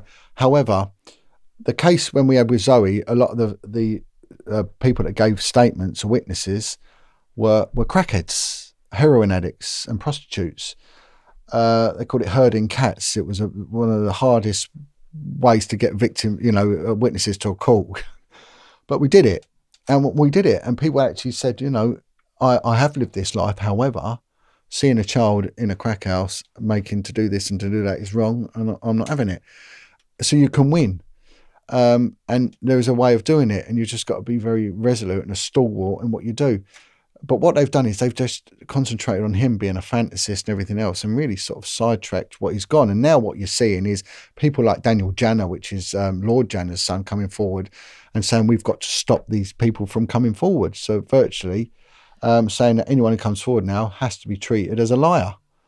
Can you imagine what that's doing to the victim and survivor community? They must be absolutely screaming. And they've done it on purpose to stop anyone ever getting. The other thing they do is, Sean, they're giving over the top sentences. So he got 18 years. My God, 18 years. He didn't kill anyone. He's upset people by making allegations, which in my opinion are true allegations against perverts. We saw it with this woman, Sabine McNeil, who spoke out about the satanic abuse in Hampstead. She was given 9 years, a woman in her 70s. And we just had another guy who's exposed, I think it was Venables, the kid involved with the Jamie Bulger thing. He sort of exposed him, and he's just been given nearly a year inside. So they're really hammering them to silence them, and it's just through, when you look at it, it's just a perverted country. It's a country that just seems to, everything circles around child abuse. Well, earlier on, you mentioned about the man who was going to teach the police or talk to the police specifically how grooming occurs. Yeah. How does grooming occur? Well, what you're looking at is a kid that's devoid of what they call love. Now, we all need love, right? There's like Maslow, this guy Maslow had this hierarchy of needs, didn't he? And the first thing is shelter, and somewhere in the middle is a need to be part of something. Now, what they found is that any attention is better than no attention. Now, I might be wrong with this. This is more your field, but they showed that people that put in solitary, the life expectancy is a lot less than people that are in a collective thing and just getting abuse anyway, because at least you're being part of something. But when you're isolated, it kills you. People do want to be around people in prison. Yeah, I noticed that. And if you isolate someone, you kill them. It's a bit like they do it with dolphins; they just die. So, the child will tend to go back to the abuser. Someone said it was a bit like a tramp's dog. It's just got loyalty, whereas a cat will run off, but a dog will be loyalty. And they just need it. But there is a gap. So what they do is they know that there is this void. Now, if we take girls, for example, they'll have a Romeo. So this guy will turn up and he'll be nice to the girl. And he'll tell her she's beautiful and everything else. And then she thinks, maybe she's in her young teens and she feels part of something. They strike up a relationship and then they start having sex. But he starts then showing her porn films, getting her used to, and he's grooming her. And then he'll have sex with her. And then he'll get his friend to have sex. And then they'll start making money. And then they'll get the drugs. Once they get the drugs in, it's like... they get her hooked on drugs. Yeah, they get her hooked on drugs. And then it's a chemical need as well. And then because they're not just the boyfriend, they're also the medicine man, you know. And the drugs are very, very important. And I sat in a meeting. I was meant to have a one-to-one meeting with Cressida Dick, the Commissioner of the Metropolitan Police. And at the time, she was an assistant commissioner. And when I turned up, she was sat with 9 other women around this big table. And I thought, ho-hum, you know. And I thought, I'm not being intimidated. It was an overkill. And I turned around to her and said, do you know something? What upsets me with this Cressida? She said, no, there's a protocol. Wanted me to call her mum. And I said, well, no, when your senior officer's bullying me, that went out the window. I'm not calling you mum. I'm not. And I won't do it to anyone anyway now. I'll never call anyone sir or anything like that. I'm not doing it. Might call a cop a gov or something. I don't know. And I turned around and I said, you know, what upsets me is that I can go into a children's home. I can groom a child. I can have sex with that child. I can get my friend to have sex with that child, and we can then both sell that child for other men to have sex. And we can then get that kid to get her friends involved, and we can do the same to them. And you have not employed one copper to deal with that, and it's prolific. It's a massive, huge problem. However, if I was to lean over my fence and call my neighbour, and I said a derogatory racist word, but only to prove a point, and that's not how I am anyway, I said you would have me nicked, you'd have me asboed, and you'd probably have me evicted by the time the sun went down that night. How is that justified and balanced? And it just went silent. And you know, the sad thing when I said that, I said this word, right? Give me the P. And someone went, and I said, there's a sharp intake of breath, because I said that word, but I said it to prove a point. I said, I've just been talking about having sex with children, and no one even blinked. Yeah, and this is the distorted mind of these people, and this is how it works. But all you do is you just fill a gap for them. I mean, how it worked with little Zoe was this girl Foxy would get hold of her and brush her hair for her, and just sit there and brush her hair and take her to the pictures and start doing her makeup. And then she'd introduce. Then what she would do then, she would have sex with her boyfriend in front of her, and then get them involved. And that's how we do it. And they start doing the drugs and say, no, we're all a group and it's normal, it's natural. And then start doing it, you know. And that's how they did it. And of course, you're in on the conspiracy, and it's like most things, people get in too deep sometimes. It's a bit like police corruption. You know, you take a backhander one day, not I have or anything like that, but you take a backhander, well, they got you. And there was quite an interesting story was told to me, and it was about a copper that was selling information to a well-known South London gangster, and he was selling information, and he thought he was in with the boys. You know? What does that mean, selling information? Getting information off the criminal intelligence system, and then who's going to be raided, things like that. Yeah. What's going on? Yeah, if you're going to be raided, who else is the new kids on the block, and all this? This is where the stuff is, and you know, basically compromising, and it's very dangerous. You know, it puts people at risk. It's shocking. Anyway, he did it for his ego and for whatever, and he was getting a bung. So every time he did it, he got £2,000. Every time he passed over a bit of criminal intelligence, he got £2,000. Right, and that went on a couple of times, and then he got called into a meeting. This copper, right, and they said, right, we want information on this now. And he went, yeah, no problem. They went, here's your wages, and they slid over 50p. They went, there you go. That's the wage from now on. And in the end, he had to hand himself in. He went to prison and he handed himself in, and because he knew how it was going to go. You know, so it's... Did he have a rough ride in prison? Oh, they have to segregate him, don't they? I mean, there's one copper I know that he didn't get segregated. He just got his teeth knocked out straight away. Straight away, yeah. And funny enough, the guy I do the tree work with, he did 19 years in prison. Everyone I work with now has done serious time. It's quite ironic. And I said to him one day, he shot a policeman, this guy. He's a lovely fellow, Dave, but he come from a very rough background. Again, a very abusive, violent father, and he become, I think he was classed as Britain's most dangerous man at one point. You're allowed to say his name. Dave Brown, and he's a lovely guy. And why did he shoot a policeman? He was angry. He didn't like the police. So it was a general angriness at the police, not at that specific individual. Yeah, it'd been years and years of in and out of every institution. and he was a tough guy as well. He was a good boxer, and he was a heavyweight boxer, and he knew how to fight, and he just had years and years of horrific, violent abuse from his father, and ended up in a very violent system, and he ended up doing most of it in Dartmoor prison. But he shot a policeman in Cornwall. I think Mevagissey it was, someone just shot him. And I was talking one day, and I said, and he's one of my best friends. He's a lovely, lovely guy, and I did a lot of work with him. And I said, what would happen if I went to prison? And I know we get on and all that, but he said, oh, they'd stab you straight away. And I went, but you know me, I'm a nice guy. And he said, but once I got to know you, he said, but it's full of too many nutters. He said, you're dead man. He said, you're a dead man. He said, however, saying that, we used to do stuff with the National Crime Squad involving organised crime with the Turkish gangs and things like that. And I used to do quite a few prison visits. And they've got quite a good intelligence system, the prisons here. They've got what they call a PIN system, and all the telephones are monitored. I know mobiles are prolific now, I had a couple of them. These little mobiles are like plastic things about that big, But back then it was all done on this PIN system, so they would monitor them. And we used to listen to the calls sometimes, Over that Zoe case, we would sit in the prison, listen to in Holloway. But I was talking to one guard, and he was saying that he was in a prison over in Norfolk. And he said the worst ones for the drugs and the mobile phones were two ex-Liverpool coppers. And he said they were just horrific. He said they were just mad, and they were general population as well. But he said they were just right off the scale. They just lost the plot.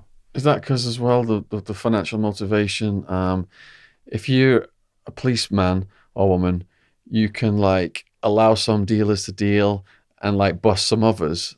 And well, how it works is the mythology. They don't like this coming out, but there's been many a book written about it to do with informants. And let me tell you now, it is prolific. It is absolutely everyone grasses on everyone, and and I'm not calling gangsters grasses or anything. I'm not doing that. But what I'm saying is, when you get the big criminal communities going, we don't talk the old bill, absolute total and utter tosh. It's nonsense. And for whatever reason, now there were legitimate reasons it might have changed, but one of them was to get rid of competition. One of them was general. They want justice. There was other people, and it was generally heard that, a bit like Chris, they turned to gods and wanted a better society, and others wanted a reduction in sentences. And how it would work is that they'd have to give you information that would result in a prosecution, and only then would they get paid out. But they would also get reduction in a sentence. And what you'd do as an officer, you'd write a letter. It's called a text, and it would be handed by the CPS to the judge at the first day of trial. The judge would read it. And in the UK, we have a thing called PII, which is public interest immunity. Europe, it's banned. They don't like it. And what it is when they clear the courts, there's a legal argument. Sometimes it's a matter of public interest and immunity. And what it might be is that one of the defendants is a grass. So they can have it with the defence team or without the defence team, move them out. And then they say, look, this man, he's an informant. And any information relating to that, you can't say it. So they'll say to the defence barrister, you can't go there with this. And sometimes that's when judges go, oh, no, we're not allowed to mention that. And it might be, it might not be, But what used to happen was that you get two co-defendants, right? One snitched and one hasn't. And this resulted in deaths. I think the IRA, there was a lot of it. One guy would get 10 years, the other one would get, an 18-month sentence, and they're like, oh, hang on. So what they started doing was then they started doing on an appeal basis. You go to court and then you appeal. He'll get it and you won't. And so there's all different ways of doing it, to protect them. But it's just massive, and it really was. But, one of the legitimate ones was that you wanted to get rid of competition. And back in the day when I joined, you were actively told, get out there and recruit them. And I was good at recruiting them. I was just very, very good at recruiting them. And the vagrants were fantastic because they saw everything. They were like foxes on the street, and you could recruit your own informants. But now it has to go to a special professional system that does it, and then you were responsible for the payouts and sometimes they wouldn't get paid out. Sometimes the coppers would steal the money, and it was just a nightmare. And some would get compromised. And there's one guy that it's really, really bad because he did get compromised, and the National Crime Squad compromised him, and there was 3 attempts to have him killed, and they tried to deport him as well because he was, he's foreign national.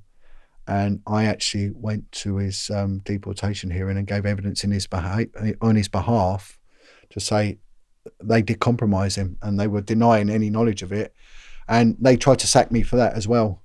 And actually, they served me a bit of paper saying I'm not allowed to go to court, but they wouldn't. No one would put a name to it, and they wouldn't even put the Metropolitan Police. It was just on a scrap of paper.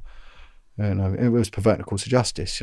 But yeah, it is a big thing, and they'll never admit to it, and it's always going to be quiet and taboo and everything else. Earlier on, you mentioned the Turkish mafia had a hit on you. What's the story behind that? Well, what happened was I was on this casino unit, and it was an incredible unit, and they'd never had a prosecution, right? They've been going for years, right? But they never prosecuted anyone. And I had a detective inspector, was a Sikh guy, and he was the loveliest guy I've ever met. And he took me on. And the reason he took me on, I went from Vice onto there, was I did a job for him one day because I was a good exhibits officer. I was very thorough. And this guy he was an ex-boxer. He had no bone in his nose, and he just walked along swearing. And he was an ex-covert undercover officer, real tough Sikh, and there's tough lot the old Sikhs anyway. And he'd brought up kids on his own, and he'd found out that I was bringing up kids on my own. And he went, "Well, who's looking after your kids while you're here?" And I went, "Well, my mum." So he went, "Well, what's her name?" So I told him. He went, "I'm ringing her now." So he rang my mum up, said, "God bless you for doing that." And he went over, bought my mum a bottle of wine, and told me to take it home. And he went, "As of Mrs. Wedger, as of Monday, I'm having little Johnny Wedger working with me." So he said, "Come and work with me, and I'll make sure you get home for your kids." And he was a lovely guy. He said, "But you work for me, and if you have to take work home, you do it. You don't go home and DOS." And I was very, very loyal to him. And the casinos were getting ripped over by a plethora of scams. Some obvious, some not so obvious, but all incredibly clever. And can you name any of them? Yeah. There was one called Top Hatting, and it was very clever. And what they'd do, if I had a note on me, it's the roulette wheel would spin. And see, in the UK, it's different because we're allowed to put bets on while the wheel's spinning, and that gets higher bets. So just as it's about to slow down and it bounces around a bit, they call no bets. So what they would do, these guys, they would they'd have some chips.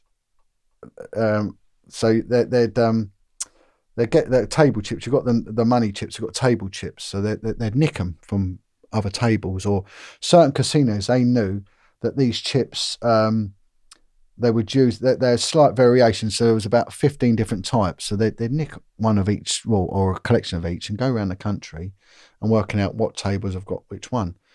And you can donate the value of a chip. So they would go into, say, a crappy old casino in, say, Northampton, buy a load of chips for 50p, play a couple and keep the rest. And then they go to an upmarket one, like in Mayfair. And the one thing is, the British casinos pay out more than any other casino in the world. Not collectively, but on one payment. So you can get 10, 20 million paid out in one night. And whereas Vegas, you won't get that. But they'll get these chips, go to an upmarket one, and then they'd pull it down as £1,000 chip. And they did this scam. As the ball's dropping, they're like, "Oh, I want to put £20 on and all that."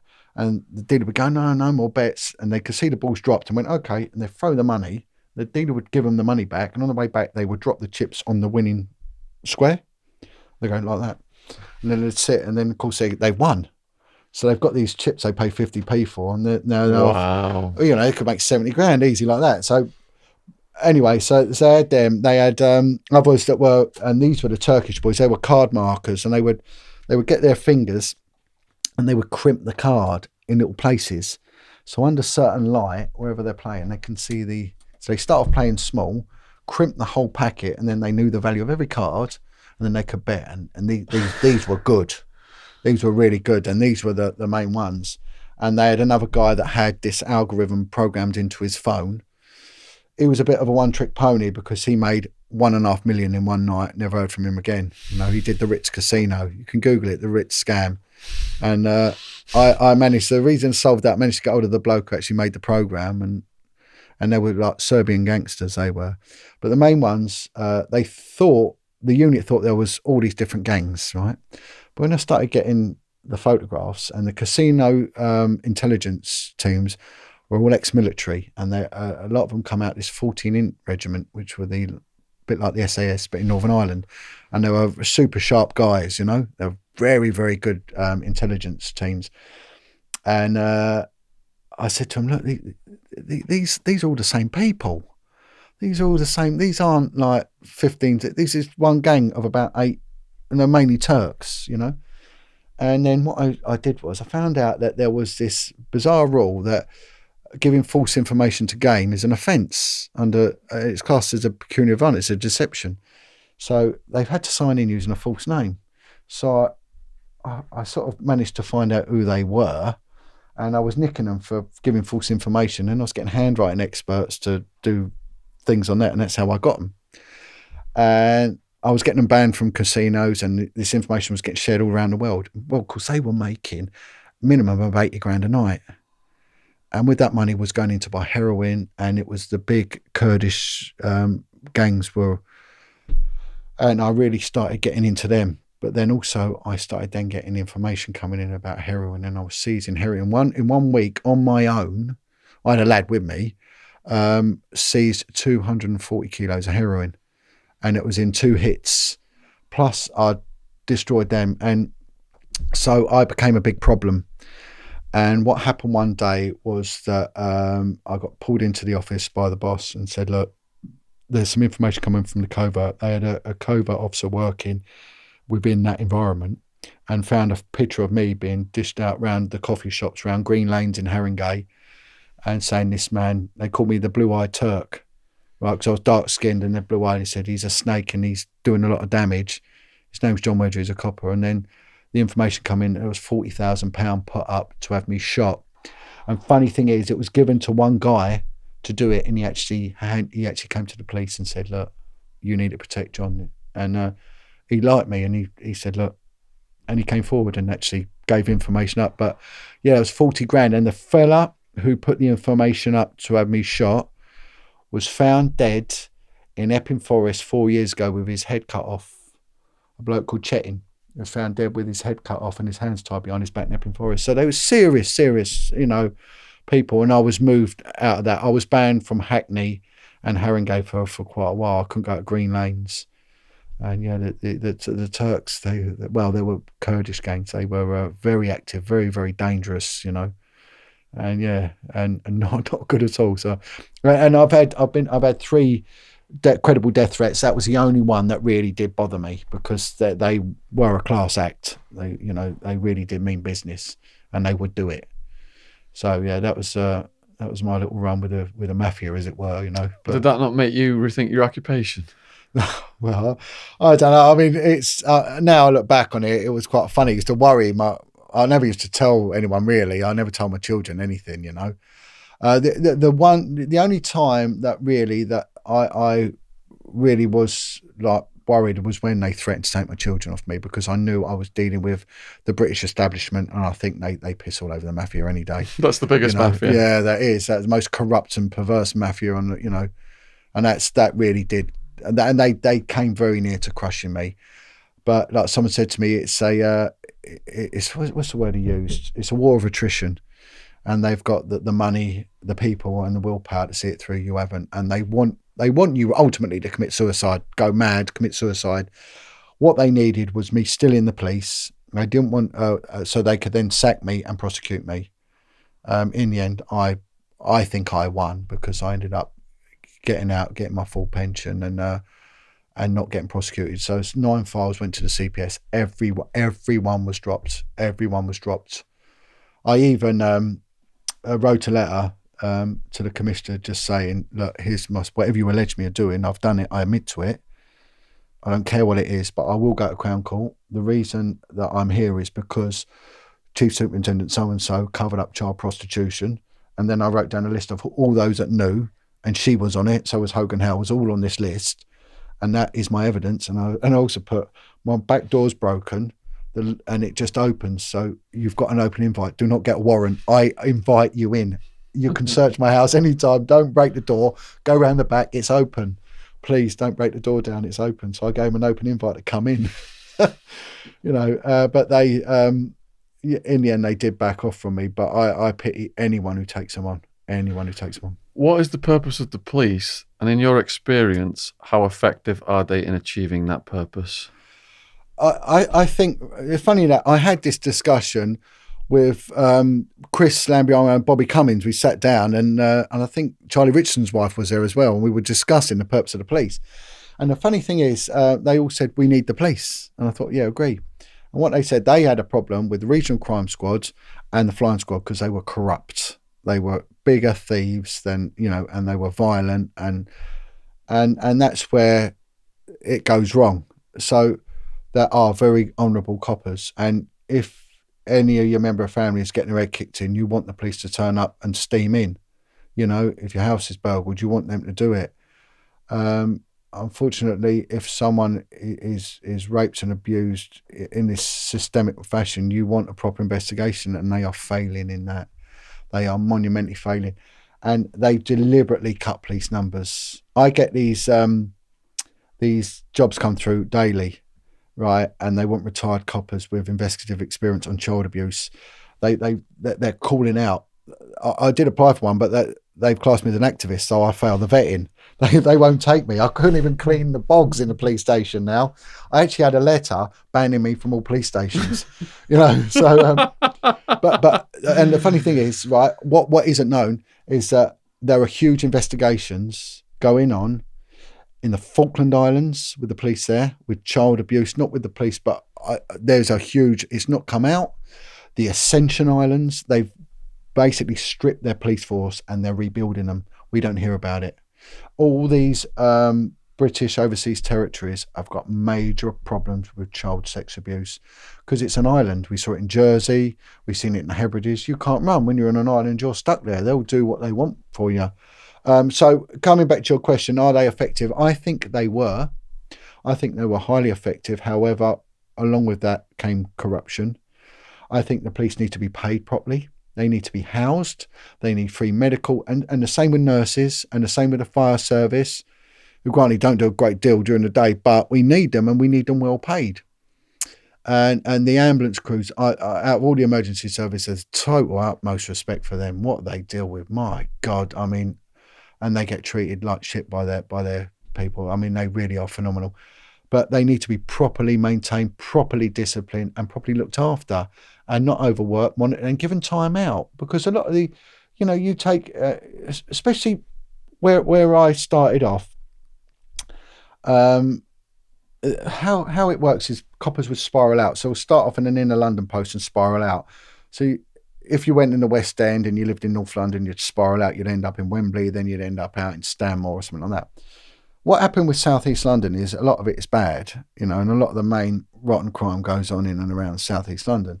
And you had certain areas. One of them was Walworth, which was the Elephant and Castle, and it was called Carter Street.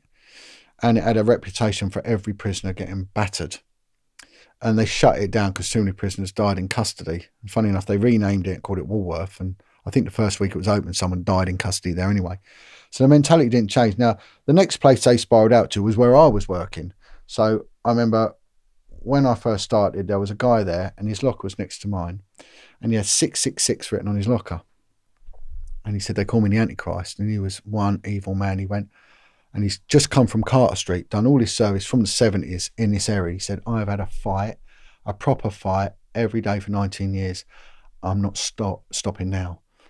And I can remember going out with him, and there was a bloke walking along with some fish and chips, and this bloke's got a bit of cod. And he's peeled off the skin and he's thrown it in the bin and he's eating his fish. So further on, we've spun the car around, and I think you can't nick him for chucking a bit of skin away. He's gone in the bin, picked the skin up and took it and ate it. and let food out the bin. And then the next thing, we've gone round to some domestic, and he's just given this bloke the biggest kicking in front of his family. He's sticking him, and that's how it went on and on and on. He did that every day. I mean, now they wouldn't get away with it with all the cameras and all that, but yeah, there were some really violent areas, and every part of London had it. So that area had Carter Street, the East End had Stoke Newington, the West End had Paddington. Harrow Road was notorious for punchy coppers, and they sort of strived their reputation on that, you know, and corruption. So it was a stigma that stayed with them wherever they worked. I mean, and yeah, so corruption, I think they did do a good job in wheedling it out.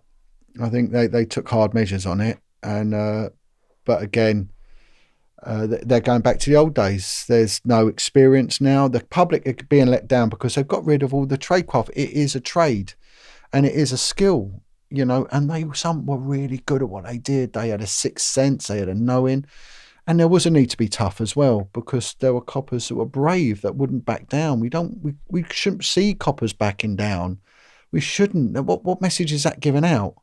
But they should be fighting the right people. Where you tend to see it, I watched a copper program the other day, and they were in Cambridge, and there was some, I think, Lithuanian lads all drunk, and they were mouthing off, and there was this one young copper, and he went straight in there, grabbed, I'll put one in, and I thought it was old school being a man. It was proper coppering. He weren't brutalising, but he weren't hanging about, and he weren't messing his words. He's like, you know, enough's enough. And we need to go back to that, but we need to also get back the old skills that have been lost, the old investigative skills that are lost. And there is a world of difference in Europe.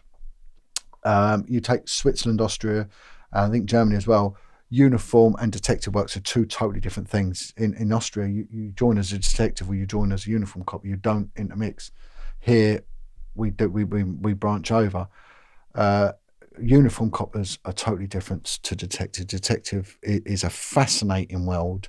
It's an incredibly interesting world, and it's miles better than uniform policing. That's just absolute appalling. I hated it, and I feel sorry for anyone who does it. I just can't stand it. But there was guys that did 30 years of it. You know, same place every day. You know, I'd be like working in a factory. But I think they are failing the public. And when it comes to the sexual abuse, historically it's been failed and covered up, and we're seeing the same coppers being used each time, and ex-coppers, their name is coming out each time, and they seem to be the ones that are doing the establishment bidding. You know, Mikeville was a very, very brave guy. He's now being attacked by this ex-copper called Paul Settle, and I don't know what his agenda is, but he seems to be brought out a lot whenever there's, you know, and there's a couple of coppers like that. They're always used as a voice, and I'm not on board with them. I make no allegations against them, but I'm not on board with them, and I think some people do get bought and paid for. Did you find that racism is a problem in the police force? Didn't you know, funny enough, I had this chat with my mate, and who was the covert copper, right? And I said, now, if you was to talk to a black copper or an Asian copper, you might get a totally different viewpoint on it. And I said, did you ever see any real overt racism? He went, no. I said, well, I don't think I ever did. However, my mate, Jamaican lad called George, he joined in the 70s and said it was appalling, absolutely appalling. But when I was there, no, not really. And when I was in the West End, we had a team of about 20. We had a black girl, 3 black lads, we had 2 lesbians and 3 gay guys all on this team. And there was banter. But I remember once that I was getting a rough time on the street, and I was it turned into a mini riot. They turned the car over, and me and another lad were getting a right good hiding, and the first fella on scene was this gay guy. And but the day before he'd been the victim of a bit of jibing in the pub, but he was first on the scene, and he took out 9 people on his own. He was like Zorro. He came along. Oh, he absolutely smashed him to pieces. And the next day he was also camping it up in the pub, and I thought, well, on the street he was an absolute animal, He was incredible. But no, but there were others that would say yes, and again, like my mate once, we both had to go and see a senior officer of something we told off, and I sort of got an easy deal and he got a hard deal, and he said, look, it's because I'm black. He said that's the only reason she's done that. She hates us. She hates the brothers, So I would say there were a lot of, when I first started in South London, there were a lot of snide comments, and there were, and it was quite funny because well, it's not funny, it's just how things have changed. But I remember at a briefing, you'd start off your shift and the inspector would come down, and everything back then was very official. And I was a new lad. I always had to make tea for everyone. So I had to make tea for everyone. And they'd have a briefing, they'd do the crimes of note. And this inspector was there, and he went, he said, yes, and usual suspects. And he said, 3 biffs had mugged an old woman, so get out there and sort them out. And I said to my mate, what's he mean, biffs? And he went, it stands for black ignorant effer. And this was the inspector said it. And that's what he said in the meeting. I said, really? That was, and when he joined, it was probably even worse. But no, with my sort of intake and all that, it was pretty mixed anyway, and it was on its way out, although there were still people in there that were horrible. But I think you'd get that anywhere. You would get that anywhere. But institutionally, it probably was. And I got the back end of it. Me personally didn't, but when I was in there was back end of it, it was pretty raw. And the sense of humour was pretty raw. And that would involve racism and homophobia and everything else. But that did, it did sort of die out, really. But again, it never really impacted on what I was doing or anything else, really. And it's easy for us to all talk like we got halo burn, but I've never been that minded anyway. I grew up in a mixed area, I went to a mixed school, and it did. I'm not like that, so it never really, if someone's a tosser, they're a tosser. They come in all shapes and forms, don't they? Really, But unfortunately, I think that we're just not catching the real ones that are doing it. I only wish I could wave a magic wand and people would be exposed for what they truly are, which all their crimes would be listed in front of them. My God, as a society, we would have I wouldn't, but a lot of people, their jaws would be on the floor. And the stuff I did know and the connections I did get involved with, like you said, with the U tree and the celebrity stuff, I can't say them because I'd get in a world of trouble. But the footballers that people think are fantastic, there's 1 or 2 of them they're not. Again, same as the actors and everything else. And you see them, you think, my God. But the burden of proof is the highest in the Western world, and beyond all reason, without an incredible amount of work you need. Statistically, when we take a historical child abuse case, and people don't like that word historical, but it is what it is. Like, it is what it is. Historical cases, they have a success rate of 2%. 2%. What? But that isn't saying that 98% of those accused are innocent, because they're not. No. However, the likes of who's sitting in there proclaiming his dad's innocence, they're harking on about that. Well, they've not been found guilty, therefore they are innocent. Well, they're innocent in the eyes of the law, but they're not innocent in the eyes of God, because they know what they've done. And as coppers, we knew what they'd done. You'd have access to intelligence and you knew what people had done, but you just couldn't say it, and you get to deal with the suspects and the victims, whereas a solicitor will only deal with one or the other. So you do get a balanced, thing. So. I just watched the Madeleine McCann thing on Netflix, which is heartbreaking. Any thoughts on the Madeleine McCann case? Oh, so many thoughts. I mean, again, I did get a lot of good information because I knew someone that was involved in there. And what I got back is, the parents were heavily involved. I mean, take that copper Amaral Concalves. I mean, he didn't just write one book, he wrote 2 books. I mean, the British have got no jurisdiction out there. What the hell were they doing out there? If a Portuguese is killed here, it's our job. They'll have a family liaison. We don't send search teams and all that. Why was the Pope involved? I mean, it's just disgusting. I mean, what I was told, I mean, and I'm not going to disclose my source, was that they were swingers, the family, you know, the whole group and all that. And the child was given a lot of sedative, you know, because they were doctors, they got sedative, and it was a residual amount was too much and it killed them. But the very sad thing is that well, it's sad that the little girl died, but again, if a body can't be found, then you can't do an autopsy, can you? And with a child, it's going to be what they call a special post-mortem, not just a normal one. If I had a heart attack and died, they'd just cut me open and say, look, John Wedger's heart's knackered, that's it. With a child, they're going to look at everything, and they'll be looking at the downstairs region of a kid as well. Now, what if that came up with signs of interference, which it would, you know, if it had been done, it would be there. So was that the dog that was used. Now, that dog couldn't be discredited. It was just a phenomenal machine that was just 100% bang on all the time. So they managed to discredit the dog, as they've discredited everyone who speaks out against them. But then that dog was discredited professionally. And of course, that dog was used in Haute de la Garenne in Jersey, the kids' home, where they found the scent of the, you know, the bones and everything else in that kids' home. That Lenny Harper, that brave guy, was running that operation. And then, of course, that collapsed as well. So look what they did, the backlash, and all them kids that were in that home that want justice and won't have it. They had an anthropologist, just going on to Jersey a minute, an anthropologist, and they had a pathologist, and they had an archaeologist. All the ologists were there. He did a proper job. And they found human bone. And the bone they found had collagen. Now, it's only humans, I think, and pigs have collagen, right? And a cadaver dog is trained to either sniff out a pig or a human, because they're so intrinsically linked in smell. And because we can use every organ in a pig. We can't use a monkeys or anything like that we're meant to be related to, but a pig we can use. And how many religions won't eat pig? It seems very odd that.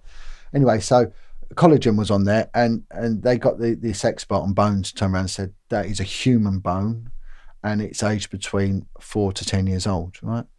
So good evidence, almost irrefutable evidence, arguable evidence, but very good professional evidence. That got bagged up, Unix seal, ratchet sealed up, off it went to lab. It come back, and the report that the ratchet seal had the same number but a different seal, and it was a coconut shell. So it was coconut shell. And then they said, well, the dog's been discredited anyway, so the dog obviously made a mistake. And this is what they do. Again, William McCann, I mean, my opinion that they killed the girl, and I don't know. The best bit of investigative journalism on that front I've ever seen was that Embedded Confessions with the American, have you ever seen it? Peter Hyatt, Hyatt, Peter Hyatt. You must watch it if you're interested in it. He's a statement analyst, and I was lucky enough that when I was on Vice, I went to work with one, did a bit of work with a statement analyst and a profiler, and it's an incredible science. It really is fantastic, and it's just brilliant how people react to things and you know what they do. And anyway, he analyzes the written words, so he's transcribed all their interviews, and he gives a rating of dishonesty detected, and for both of them. And he's picked up that Kate was a victim of sexual abuse, and I sort of go along with it, you know. And he's also said that she's lied about the child, but he sees Kate as a bit of a victim. But he says Jerry McCann is an incredible deceiver. He's just an absolute incredible, and on the point of narcissism as well. So yeah, Embedded Confessions, fantastic, really fantastic, professional, forensic bit of evidence. And all forensic means is evidence for a court. That's what forensic means. It just means for a court.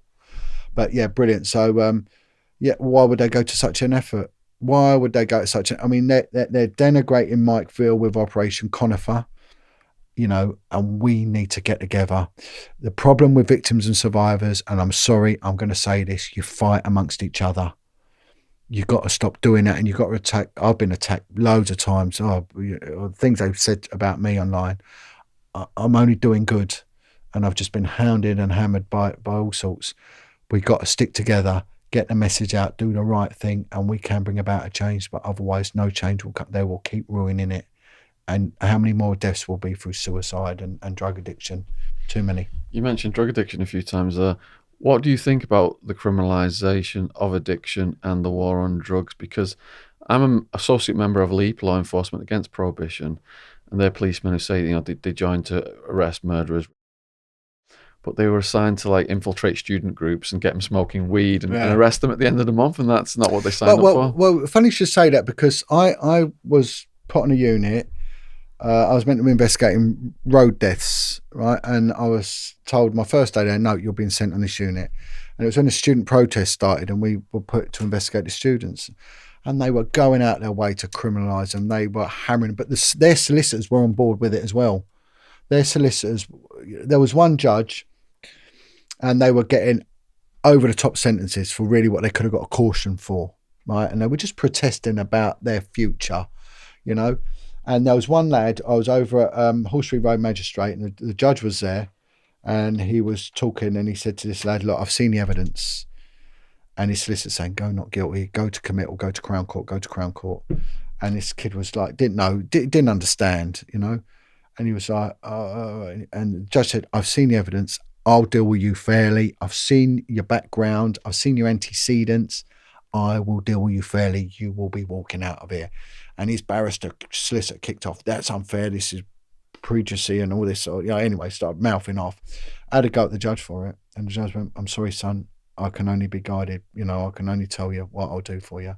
And this kid's solicitor made him go not guilty, as is his right, but it was wrong, and took him to Crown Court. He got sent to Kingston Crown Court. So they'll pick certain Crown Courts, right? Very white middle class area, very male reading, the Tory graph. No, we're not having none of this nonsense. And he got 18 months, this kid. 18 months. He weren't a criminal. He'd done nothing wrong. And again, this is what I said at the very beginning, what my friend said to me. They pick low-hanging fruit. They pick low-hanging fruit. And that's all they do, And when I seized all that heroin, it was in 2 hits, and I ended up getting interviewed under caution. Instead of getting, well done, John, and it did cause a fluctuation in the price of heroin, actually, what I did. There was 220 kilos at Southall, and then there was 10 kilos over Hackney, and then there was another 5 kilos in somewhere in Dover.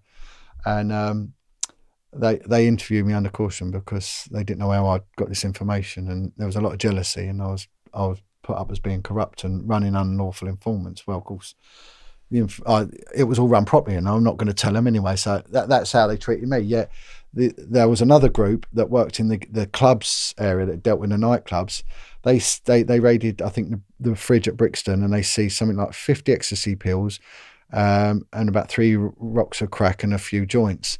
They all got TM medals with Ken Livingstone or Boris over at City Hall, and it was on the news as well, the major police bust and all that. Nothing about what I'd done, and they showed it all, and there were a couple of spliffs, and of course those lads that were dealing that, they're going away for a long time. They're going to get big sentences, and this is what they're doing. They're picking on these dealers that are dealing out their mouth, deal by mouth, 5 or 6 rocks, and they're going to get 12 years, 12 years, and they were deliberately sending them to Kingston Crown Court. Whereas if they'd sent them to Snaresbrook or one of the Wood Green or somewhere, they'd have got a hell of a lot. They might have been acquitted by the jury up there. There's a Vice magazine video going viral right now on YouTube. It shows this undercover cop, baby-faced, goes into the school undercover, pays an autistic kid $20 to get some weed. Oh. And then that's a jump provocateur, at the end of the investigation, 20-something kids were arrested, more than half of them special needs, the rest of them minorities. And the news headline was, dangerous crack and heroin gang dealing drugs in school. Yeah. And the documentary went on to explain that the more arrests they got, like the low-hanging fruit you're talking about, the more federal funding they got. And these are the easiest people to arrest. And of course, sort of with here, be the Middle England, they're all happy with it. The mayoress is happy with it and all that. And it's absolute. And I'll tell you something, with why I exposed, at the time, the policing and crime minister was Sir Mike Penning. And it turned out he was my constituent MP. So I bent his ear and said, Mike, come on, you've got to help me. And he did. Fair play, he did. And he took it right to the top. And he summons Cressida Dick into Parliament and she refused to turn up. So that speaks volumes. He then took it high up. He took it to Theresa May, what was going on with the cover-ups. And the next day, he was kicked out and they made him Minister for the Armed Forces. And he continued to help me. Held a meeting with Nicholas Hurd, the new Minister for Policing, Douglas Hurd's son, and members of the Home Office. We had a meeting, and the next day I think he ended up as Minister for Pens and Toilet Roll, I think, in Parliament. They kept busting him. And he said, John, every time I come and help you, he said, what can we do? And there's another MP, bless him, called Andrew Bridgen. And he said, it's above their pay scale. They're never going to help you. You can wait all day long. They are going to do nothing, John. And it's true. This government will do nothing about. And Boris Johnson, I mean, this needs to be said when this goes out, and hopefully you'll get some good viewers. We collared Boris Johnson about 4 months ago outside Parliament. He was on a crappy old mountain bike. He dresses like a tramp. He does it on purpose. We collared him in Parliament. Just as he was going in and said, Boris, come on, this is what we're doing. We're campaigning for decency here, for whistleblowing, for victims. He went, no, nothing to do with me. And he just went straight in. And then he classed the independent inquiries as money being spaffed up a wall, which is akin to being spaffed up a wall, which isn't the right term to use to victims of abuse anyway. So if we think him as PM is going to do anything about this, my God, no, of course he isn't. And he's an old Etonian. He would have been, you know what they put them through in Eton. So is there any solution to this, or is it always going to get covered up and it's always going to go on? No, there is a solution. And the solution is that we've got to stand together. Victims, please don't be offended and don't be ashamed. You've done nothing wrong. Speak out. Do you have any victims that would be willing to come on this podcast and speak frankly about exactly what happened to them? Yes. And tomorrow, I mean, this is obviously a pre-record, isn't it? But it's a shame because tomorrow, the 7th, we've got a protest. There'll be plenty there, and there will. And I'll put an appeal out. Look, the John Wedger Foundation. You go on there. You'll find my email address. Get in touch with me, and we'll put you in touch with Sean. But yes, there are people. There are, and they will talk frankly, and they will talk freely as well, without any hindrance of prosecution or anything like that, because they're talking the truth, you know. And they are, unfortunately, people get angry and they class them as ranting, and it's righteous anger. There's a lovely guy I work with. He's lost every one of his siblings near enough. Every one of them has died due to side effects of abuse in the care homes. You know, no wonder the guy's angry. On what happens if they shout or anything, then they just get discredited for that. So it's appalling, and this is what we've got to do. The victims need to come forward. The police need to be held accountable, and we basically need to bring this country to a standstill and make them do something. You mentioned Lambriano and Cummins.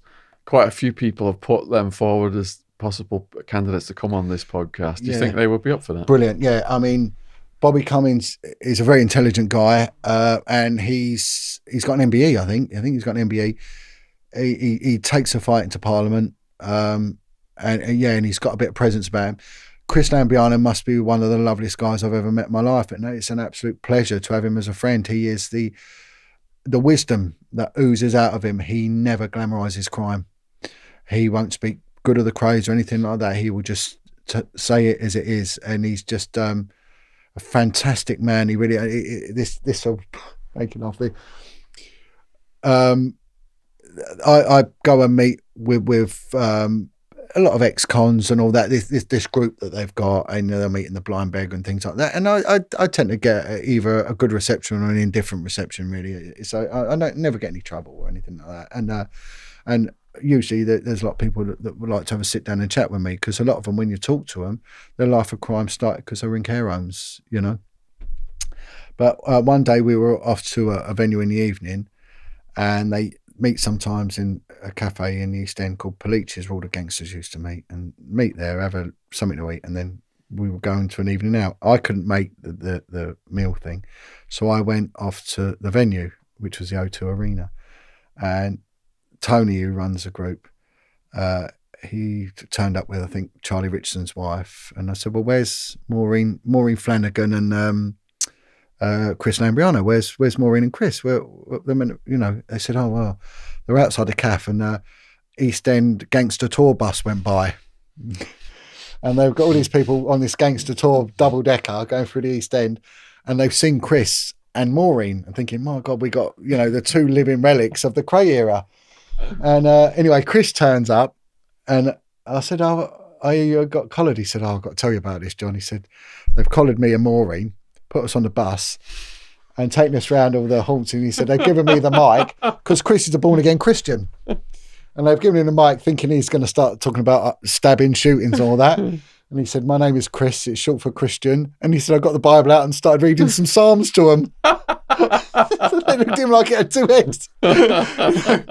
But he's a really wise man. And I've seen firsthand what he does with addicts and survivors, and he sits down and he talks words of wisdom. He's a fatherly figure, and he talks the right language to them, guides them away from trouble, puts them in the right road, and he understands their frame of mind. So yeah, fantastic bloke, and I no doubt if you want me to, I can I'd love to have get them in on. touch with Chris, and I would have thought he would do, but yeah, I mean, like I say, a lot of the people that I break bread with now have done serious time and no problems whatsoever, none whatsoever. What's your opinion on the craze? I'm not a fan, and there's things that I'd like to say, but it wouldn't be the right forum to do it. Okay. But I think that they were involved in some very nefarious things, and no, nothing really good I've got to say about them. I think if people really knew what they're involved in, I don't think anyone would hero worship them. Okay. But then that was the era, and they got involved with the politicians, and maybe that was their saving grace and their protection for a long time, But yeah, no, I think it's and funny enough, someone who wrote one of their books, I had a meeting with her, and I know a couple of things that they did, and I said to her, "Did you know about this?" And she went, "Yeah." I said, "Well, why is that not in the book?" She went, "Well, no one would buy it, would they?" And it's not nice, but I will leave it at that, but no, I'm not a fan at all, and I'm really not. So how can people who've watched this video help you? We do, we have the Campaign for Decency. There's a guy called Jeff runs it, and it's the first Wednesday of every month outside Parliament, and we have a little protest. I've been doing a letter writing campaign to all MPs saying that police whistleblowers and victims of abuse need to be protected. But I mean, really research it, because at the moment the media, the mainstream media, are deliberately denigrating anyone coming forward. And what I say to you, that it's a lie. Now, there are victims that have gone on to abuse, and it's an unfortunate statistic. It does happen. And in no way is that a blanket comment that victims are, because they're not, but there is a percentage that does. There are victims that go on to commit dishonest crime, but it doesn't mean when they come forward that they should be treated with disdain and disrespect that they are. I would say that, get behind us and what we're doing. I mean, at the moment, I'm pretty much worn out with it all. I've spent all my money doing this. I've been accused of stealing money, everything's come out of my own pocket. The mainstream media haven't been behind me. They haven't maggot, haven't with me, so I've struggled it, but everything I've done has been on the cold face, but I mean, just watch this space. I don't know what my next move is, but there are a lot of victim groups. You've got the Shirley Oaks group, the Beach Home Survivors groups. There's all them that, they all need help in one way or another. A lot of them need the publicity. What we're doing is there's a media company called Brees Media, BREES Media, run by Anna Brees, a former journalist, a BBC ITN journalist, very well known back in the 90s, and she is now training the victim and survivor groups how to use their mobile phones as recording devices, and she's holding 2-day courses for free and giving them the skills so they can go out and take their own testimony. And I have helped out, and I'm also giving them advice on what to say and what not to say, liable and what's not liable. You know, just be careful in naming names unless it's out in the public domain or they're dead. You just be very careful unless you can prove it to have your opinion, but unless you can prove it to a court standard, be very careful what you put out there. So there is that. You know, you look into that. Look into using your phone. You can put your own. It's very, very easy to put your own videos out there and your own testimonies. But that's basically really it, to be honest, Sean. I mean, and you've got a YouTube video channel with videos and testimonies on it. Yeah. So I'll put the link to your YouTube channel in the description box below this video. So please go over and check out John's videos and subscribe to his channel. What other social media platforms can we follow you on? Well, Facebook, Twitter, Brees Media tend to manage that. YouTube, you know, I've not done much for a while. Funny enough, I was contacted by a former member of MI6 about 3 months ago, and sort of basically gave me words of advice on not to get involved with politics and the fact that my viewing figures will drop. I went from 1 million hits a month on Facebook down to 80,000 almost overnight, and basically told me just to ease up a little bit. And that was words of advice from former ex-MI6, which I took gracefully. I was quite appreciative of that someone would come to me and say that. So I haven't done a great deal, but again, they're still there, you know, and ping them out moving forward, get them out. I know that they've gone off to America. There's been quite a good response out in America, and just research it. Research the Marc Dutroux. That's a very interesting case because that's in very recent history, and it showed what their reaction was, and really wake up, Great Britain, please wake up, because, you know, this has happened to children. And single parenting, I'm not to denigrate. I was a single parent for over 20 years. It's a tough life, and it's not to be recommended. The children suffer as well as the parent suffers, and it makes you weak. And it makes your family stability very weak. Now, if something happens to you as a single parent, where do your kids go? They go into care. And when they go into care, unless there's someone looking over them all the time, these predators are going to be there. And wake up to the reality of this abuse. Wake up to it. Look after your children. Do not abandon your children. Know what they're doing at all times. Be aware of it, who's around them, and just be good to them. Just be good to them and have a good open relationship with your children. And for God's sake, don't hurt them. Don't hurt your children. We've got enough pain in this world. There's too much tears in this world as it is. It's got to stop, Sean. It really has to stop. We got to bring the love back in, you know, and start listening and have an open mind with mental health as well. I mean, look what happened 2 days ago when that lad, 17-year-old mental health patient, threw that boy over the parapet of the Tate Modern. I mean, my God, what was going through that kid's head? And no doubt he's an incredibly damaged individual, you know, and the ripples of this go on forever and ever and ever, and it affects everyone. And it might not affect you, but you don't know what will happen down the lines, and you don't know what will happen to your children. Your children might end up living in an area where, you know, these people that have been are, and it comes to you, you know. But make it your problem. Make it your problem. Don't walk away. They're all our children. This is one thing I say. My 4 boys I brought up, 2 of them weren't mine. They were going to a care home. And luckily I had a guy who looked after me like a stepdad, you know, and I said, what do I do? He said, you're not my son, but I loved you and looked after you. You do the same. They're all our children. Do not turn your back on them. The beggar outside a shop, by like the Romanian ones, I'm not knocking Romanian ones, but, you know, the gypsy organised gangs, but the beggars, talk to them. You'll find they've had a tragic life, a terrible life. You know, don't turn your nose up out of them, you know, have a bit of understanding and a bit of compassion for your brother and your sister, you know. So what more can you do but share the love, you know?